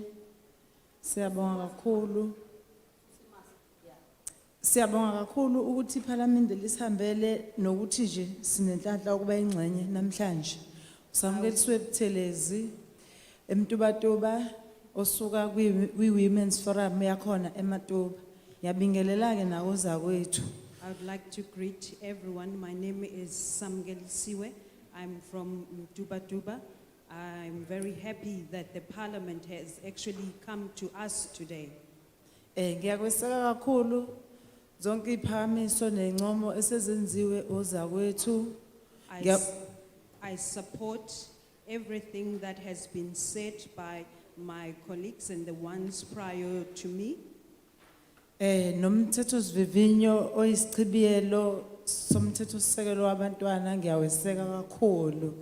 And the act that has been amended on the bill, I do support it. Ngiyafisa kakhulu ukuveza ukuthi kwiParliament lethu likhona kukhulunywa ngomthetho sisekelo othinta abantwana. Ngifisa ukuveza ukuthi phambilini kukhona abazali ababe nezingane ababeyitholile. Kulesi sikhathi esithe kuba phambidlana kancane ke kunento engike ngayibheka ukuthi bebewagada kakhulu abantu ama-IDs abo since iqala lento yokuthi umuntu eshona kufanele ukuthi ebe nezinhlelo ezibe zenziwe ukuze umngcwabo ube sezingeni. Bebewafihla kakhulu ama-IDs abo ngento ethi uzongijoyinela umshwarensi ebese ngiyabulawa. I want to thank you for coming to us, because there was this thing, people used to look after their identity book, they would hide it so that probably the family members would want to put them on an insurance, they would put their life at risk, or maybe sometimes even attempt to kill them. Ebese kugcina ke umuntu kungaziwa nanokuthi uzalwe mhlakabani muphunyaka ngesikhathi eseshonile kusele izingane emndenini ogcina ungamazi umlando wakhe ngoba izinto zakhe ubeyifihla. At the end of the day, because the parents have been hiding their ID books, they end up not knowing the law and the cultural and the background of the person, because they are hiding their identity books. And the kids are the only ones who are left now who don't know anything about this person who has just died. Ngifisa ukuthi ke ukwenza kube umlayezo kwiParliament lethu ukuthi lingakuzibi ukuthi kusukela nje kuleso sikhathi saleyo nkolelo njengoba kwakunabantwana ababezaliwe nabo bazale abantwana ukuze namhlanje kunamaphara kunabantwana abaqhubeka bezalwa abangatholi ngisho ama-services kahulumeni ngenxa yokuthi abanawo lama documents onjengo certificates birth certificate bagcina bengamukeleki ndawo ngifisa ukuthi ke iParliamente likubukele eduze ukuthi kwenziwa kanjani ngalabo bantu I futhi want the Parliament to look at this matter because we sometimes have a problem because of these things. You find that there's kids who don't have birth certificate. That's why we end up calling them para, a word that is from parasite of someone who wouldn't acquire necessary documentation so that they can be enrolled in the services for kids. ngiyafisa kakhulu ukuthi cishe uHome Affairs asondele ngokugunyazwa umthetho neParliament ukusebenzisana nobuholi bendabuko nemindeni leyo esuka ixhumene nalabo bantu ukuthi kubukakale ukuthi basizwa kanjani. I wish the Home Affairs could work with the traditional leaders so that they can be able to help these children. They work together so that they find a solution. Because kusizwisa ubuhlungu ukuthi lezo ingane izaleka kanjalo kugcina ithinto ngoba esikoleni ayihambi bangelide fanele igcine zisizela kobani zisebenza ziklina amakhaya zibelethe ingane zasemindenini leyo ukuze ikwazi ukuthola into ezizoyidla. It saddens us actually when we see these kids that they don't get a chance to go to school fully. They end up now having to find jobs, probably working as domestic workers or probably working elsewhere at their homes so that they can support themselves. Ngifisa ukuphetha ngestory noma ngomzekelo ongizuse ubuhlungu emasontweni amabili edlule lapha khona bengifihla ingane yelunga lomndeni wami ogulele ekhaya ithinto noma yakudokotela kodwa ngeke adlulele esibhedlela ngoba akukho document emchazayo.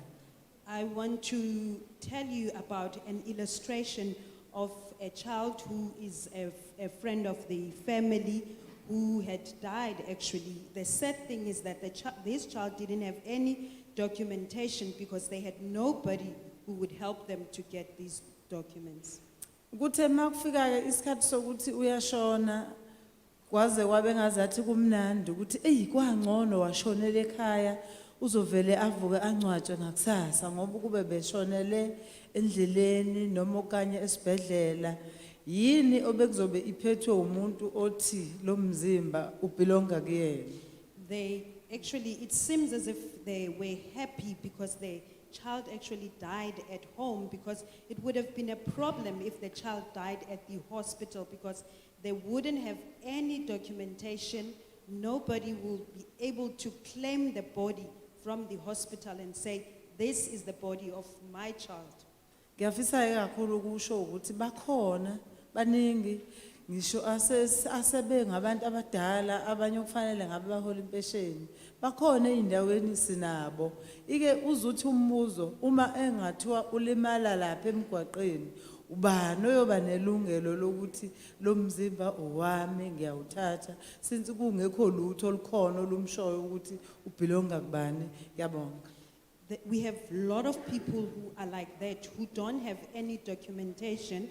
Elderly people, some of them, they are not even able to get a grant for the elderly. So it's really a problem. Thank you.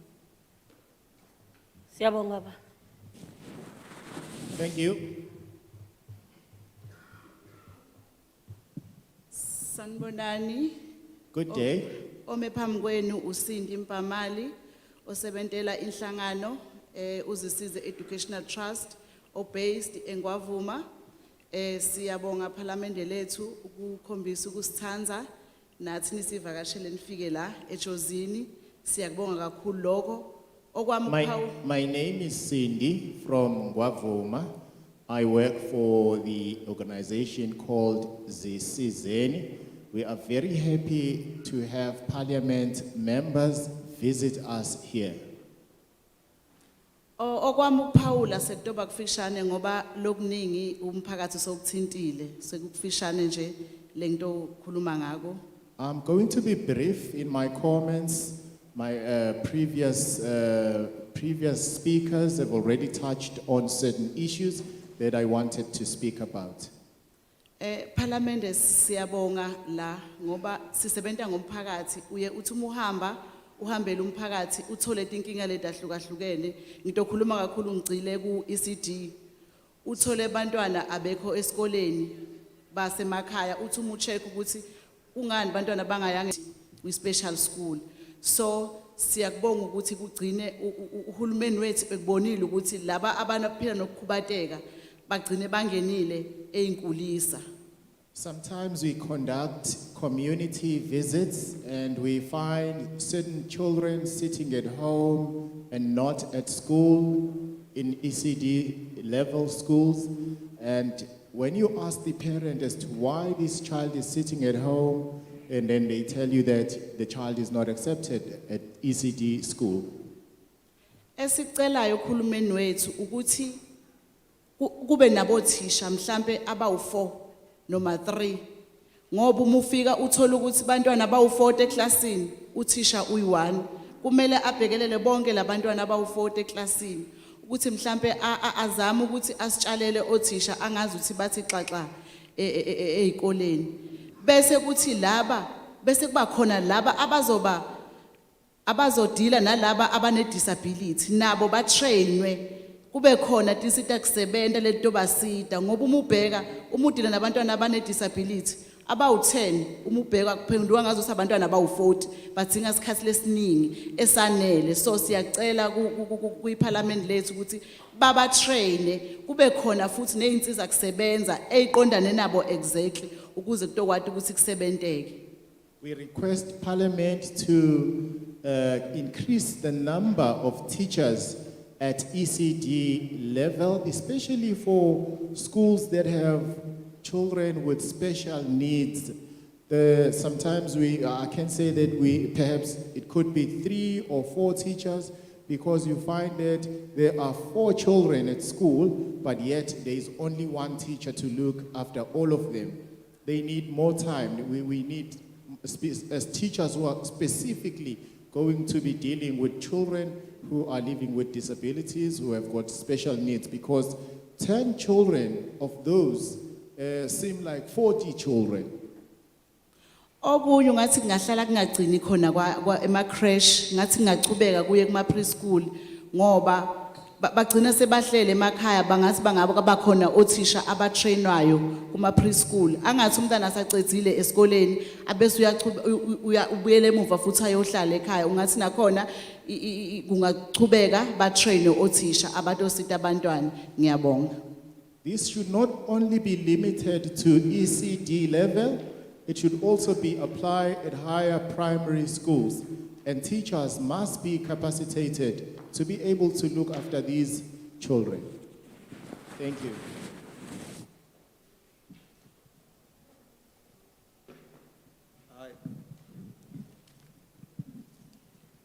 I greet you all. My name is Andrew Stima from Ingwavuma, working under the CISE but representing Ingwavuma Child Care Forum. Ngisebenza kwi Child Care Forum yaseNgwavuma. I would like to support section 12 of the amendment that talks about child marriages. It's really important that we stop this problem of child marriages between children and children.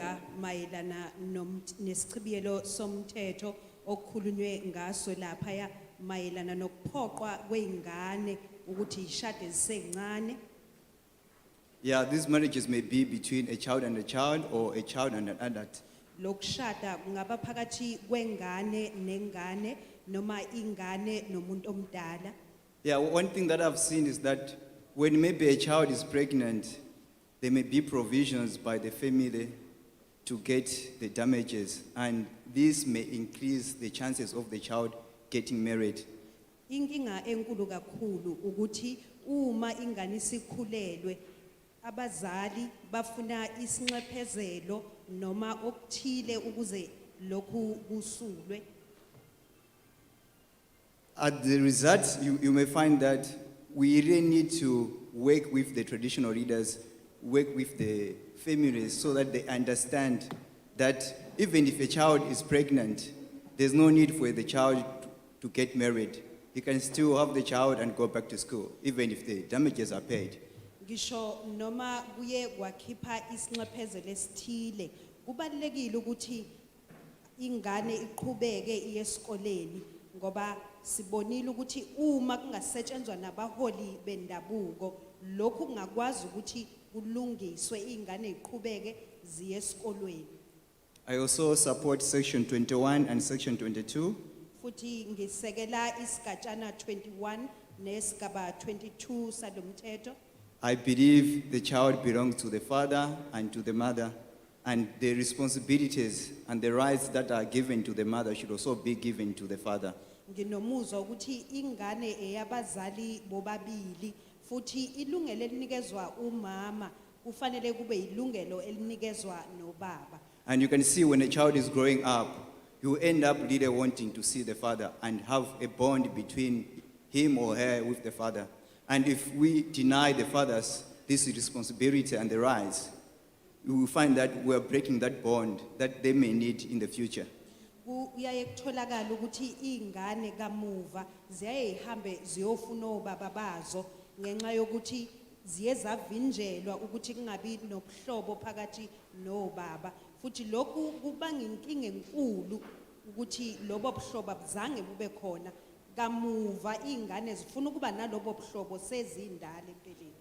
I hope with this bill, there will be provisions in the bill to make sure that Home Affairs is brought in, because there are fathers who are staying with their children, but because they don't have these rights, they are not able to provide for the documents and for the IDs. I work with an organization, and you find that a child goes up to matric without the documents, and he's not able to apply to go to the university just because the father can't help the child to have an ID or birth certificate. Ngingajabula ukuthi umnyango wezasekhaya nawo ushoko okuthile kulokhu ngoba kuyaye kube nenkinga empeleni ukuthi ubaba uthola ukuthi akanazo impepha ezifanele zokuthi athole ingane izitifiketi ngakho uma obaba nabo bengakwazi ukuthi basizwe kuleli qophelo lokho kuzonciphisa inkinga ezinkulu ezenza ukuthi ingane igcine zingenazo izitifiketi noma omazisi. On section 22, where they talk about a child who's matured and should be given a chance to choose whom to stay with, even if the parents are not married. Kuyisigajana 22 la umthetho ukhuluma ngokuthi nobaba nabo banelungelo einganeni zabo. Lokhu kungasiza kakhulu ukuthi abobaba babe negalelo ekukhulisweni kwengane. Also, this should be extended to adoption and fostering, because a child, if he's a bit grown up, he can be able to choose who should foster him or who should adopt him or whom he should live with. Ngoba uma lokhu kwenziwa futhi ingane ibuzwa ingane ingakwazi ukuyikhethela yona ukuthi ifuna ukuthi abazali bokutholwa kube abazali abavela emalungwini omkhaya noma kube abazali abavela ngasengxenyeni kababa yini. I also support section 82 that talks about ECD and the other section that talk about ECD. Ngisekela umthetho lapha okusigajana 32 okhuluma ngeinkulisa noma ama ECD. There are so many creches around the area that are not registered just because the people who started them don't have all the requirements that are needed. Kunembuzo eminingi kakhulu mayelana neinkulisa noma ama ECD okumele ukuthi zisombululwe futhi lokhu lesigajana somthetho singasiza kakhulu kulokho.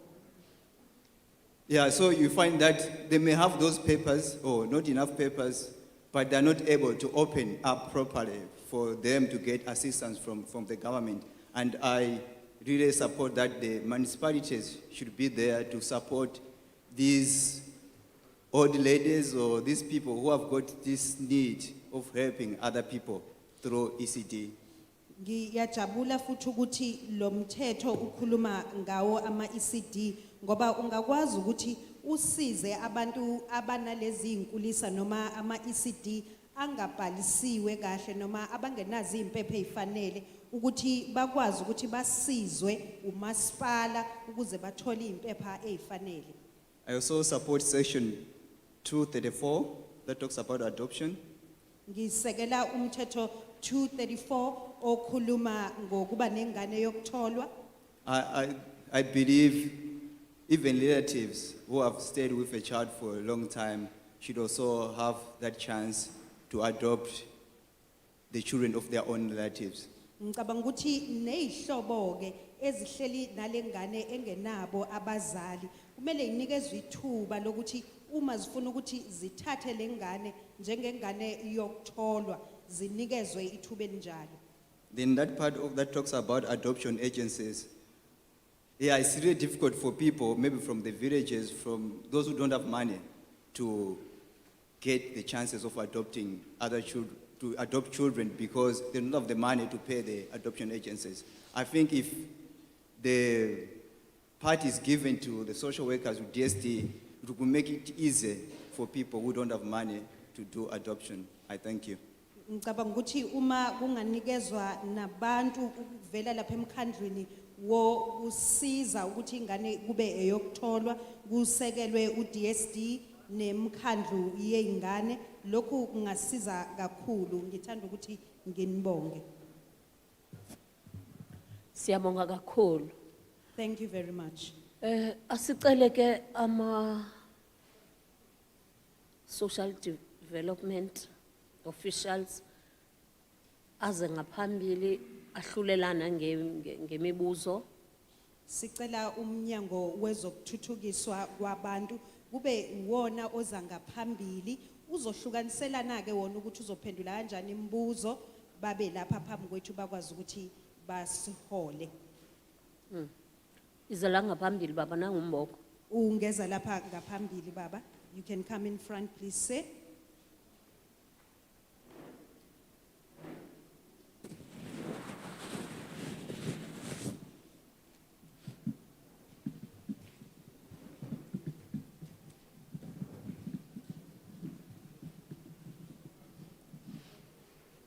Ngicela ukubingelela usihlalo.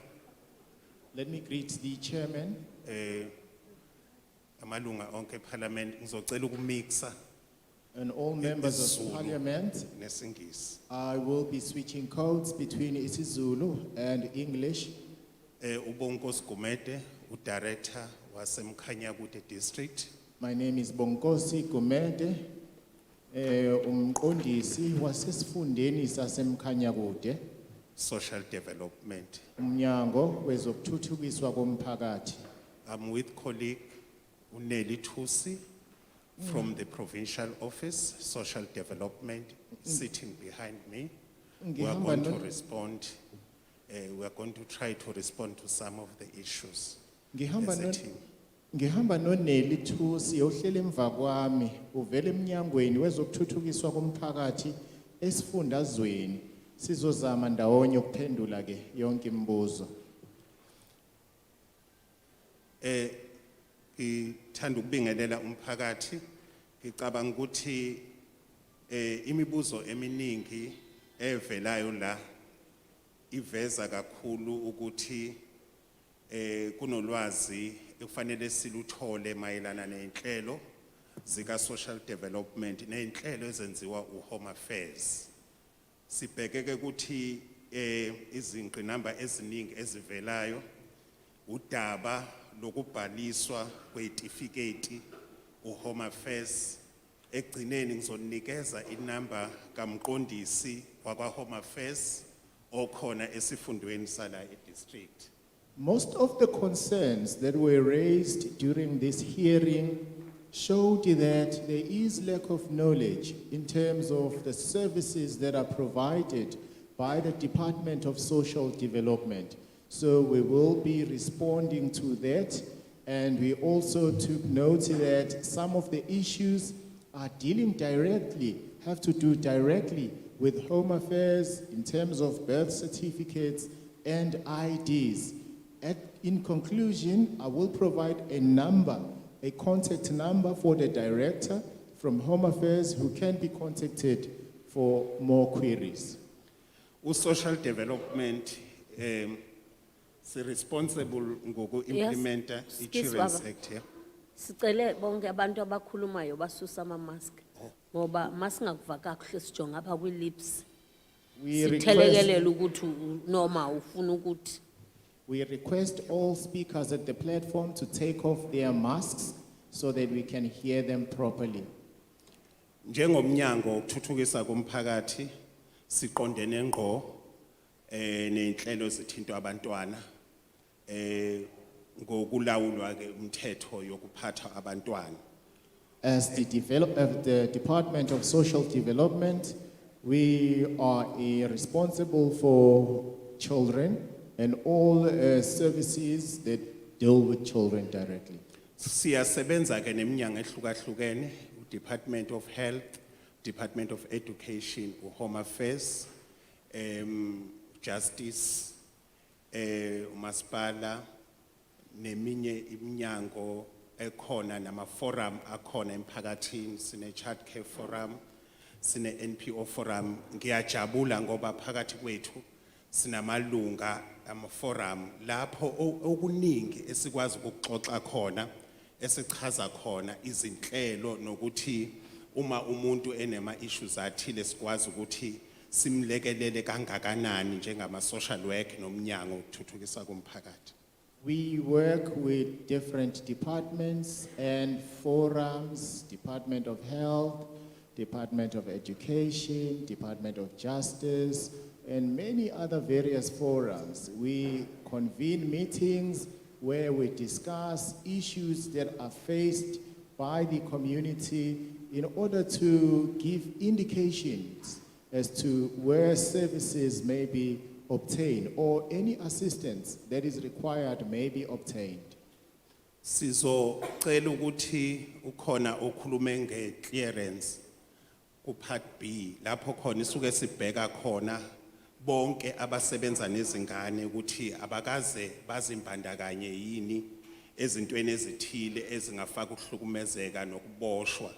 Sicabanga ukuthi njengamanje u-social development uyakwenza lokhu ukuthi aba-check emahhovisi ethu akhona esifundeni.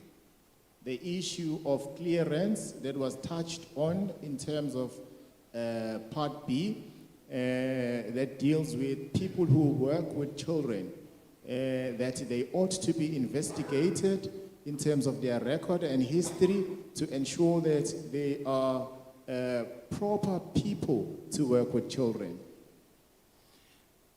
Mayelana nezinkulisa njengomnyango siyaqeqesha sibheka ukuthi kunemithetho elawula ukuphathwa kwezinkulisa nokuthi izingane zakhona izinhlelo kufanele zibe khona zibe njani. Siyakwazi ke ukuthi in house sibe nama trainings athile kothisha na kuso sonke istaff esimbandakanya ezinhlelweni zezingane emphakathini sikwazi kubaqeqesha njengomnyango. Nakho lapho sicela ukugcizelela ukuthi sicela ukuthi basondele emahhovisi ethu akhona kuwo wonke local municipality sikwazi ukuthi sibalekelele. At ECD level, we see to it that there are laws that are governing the operations that are taking place there.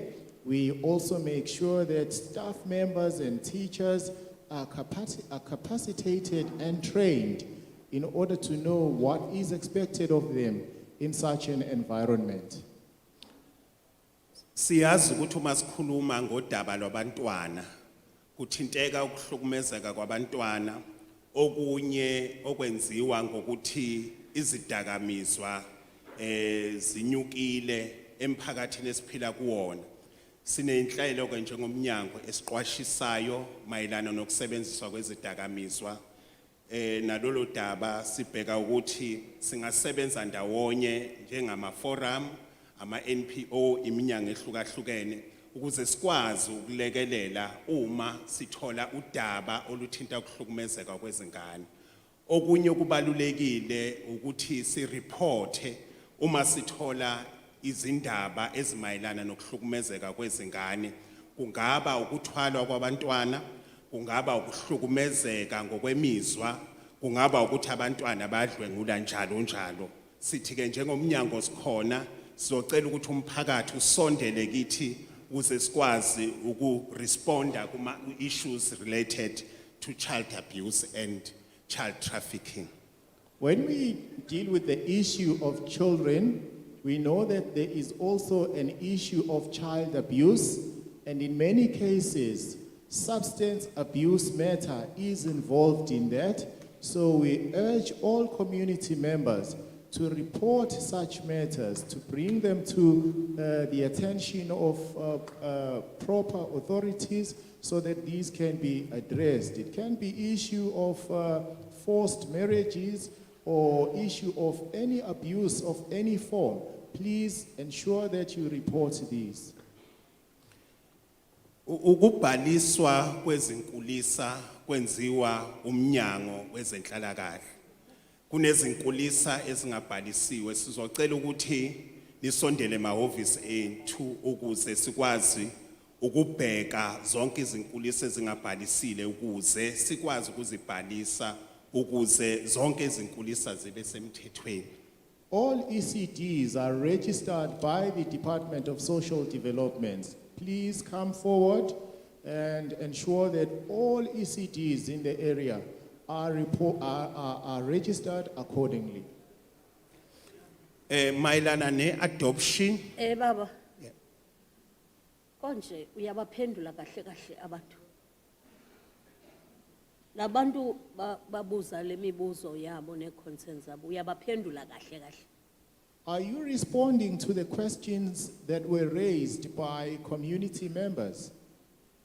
Yebo sika. Yes. Mina angisho ukuthi uyabaphendula. I don't think so. The reason ngisho kanjalo. Most nina as the department, it's your responsibility to do that. Nienze nini ngokuthi nivakashele lamakhaya nayo yonke lento. What have you done? Have you conducted site visits to visit these places to ensure that? Ngaphandle nje kokuthi niba meme, just invite them ukuthi baze ngaphambili. Benenze ini? Nenzile ama rounds, na checkisha, na thini, sifuna lokho. And bafuna nokuthi ubatshela process yokuthi uregister kanjani kuthwini.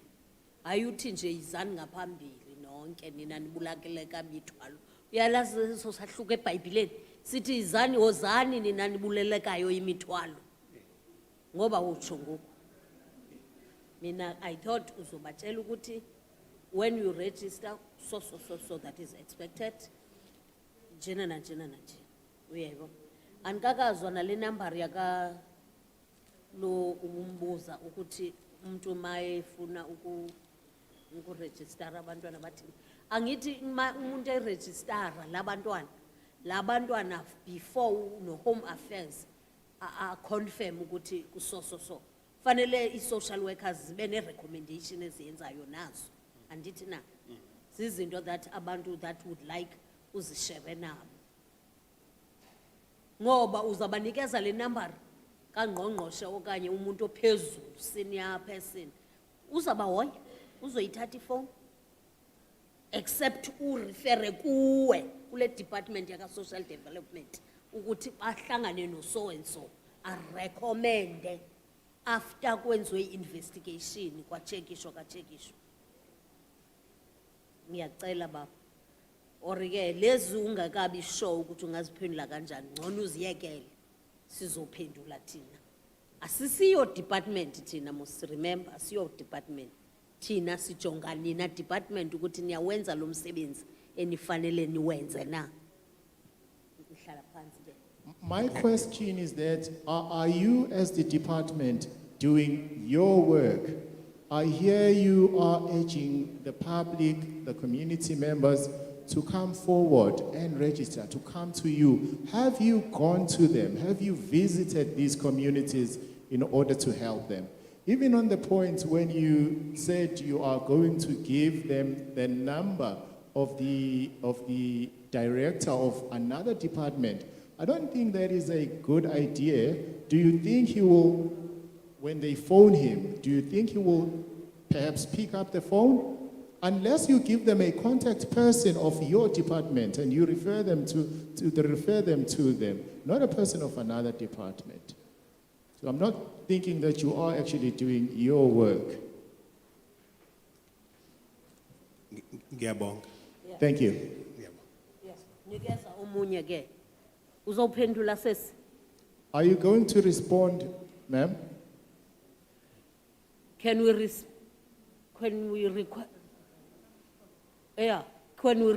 you nibe direct to the questions and give labantu bala and answers ezizoba satisfier and nibatshele i-procedure, correct procedures and processes to be taken. Mabefuna oku noku noku. Nikezana amalungu omphakathi impendulo ezicacile ezigculisayo. Nibachazele nokuthi makubhaliswa la nithi kubhaliswa khona inqubo ihamba kanjani, kubhaliswa kanjani nibachazele kahle.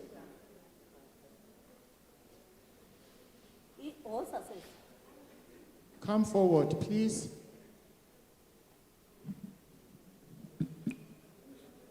Ngizothanda ukubingelela. I would like to greet everyone, nawo wonke umphakathi. the chairperson and the community. Okay, ngizohlala nje ikakhulukazi Sondela sisembokweni kunabantu lapha phandle. They Yebo. must hear you clearly bangakangeni ngaphakathi. Come closer to the mic. There are people who are outside. They also need to hear your answers. mhlambe engizothanda ukuphendula kona iloko ukuthi ngizwile ukuthi ngathi kunenkinga kakhulu indaba yeingane eseziphenduke abayibiza ngokuthi amapara.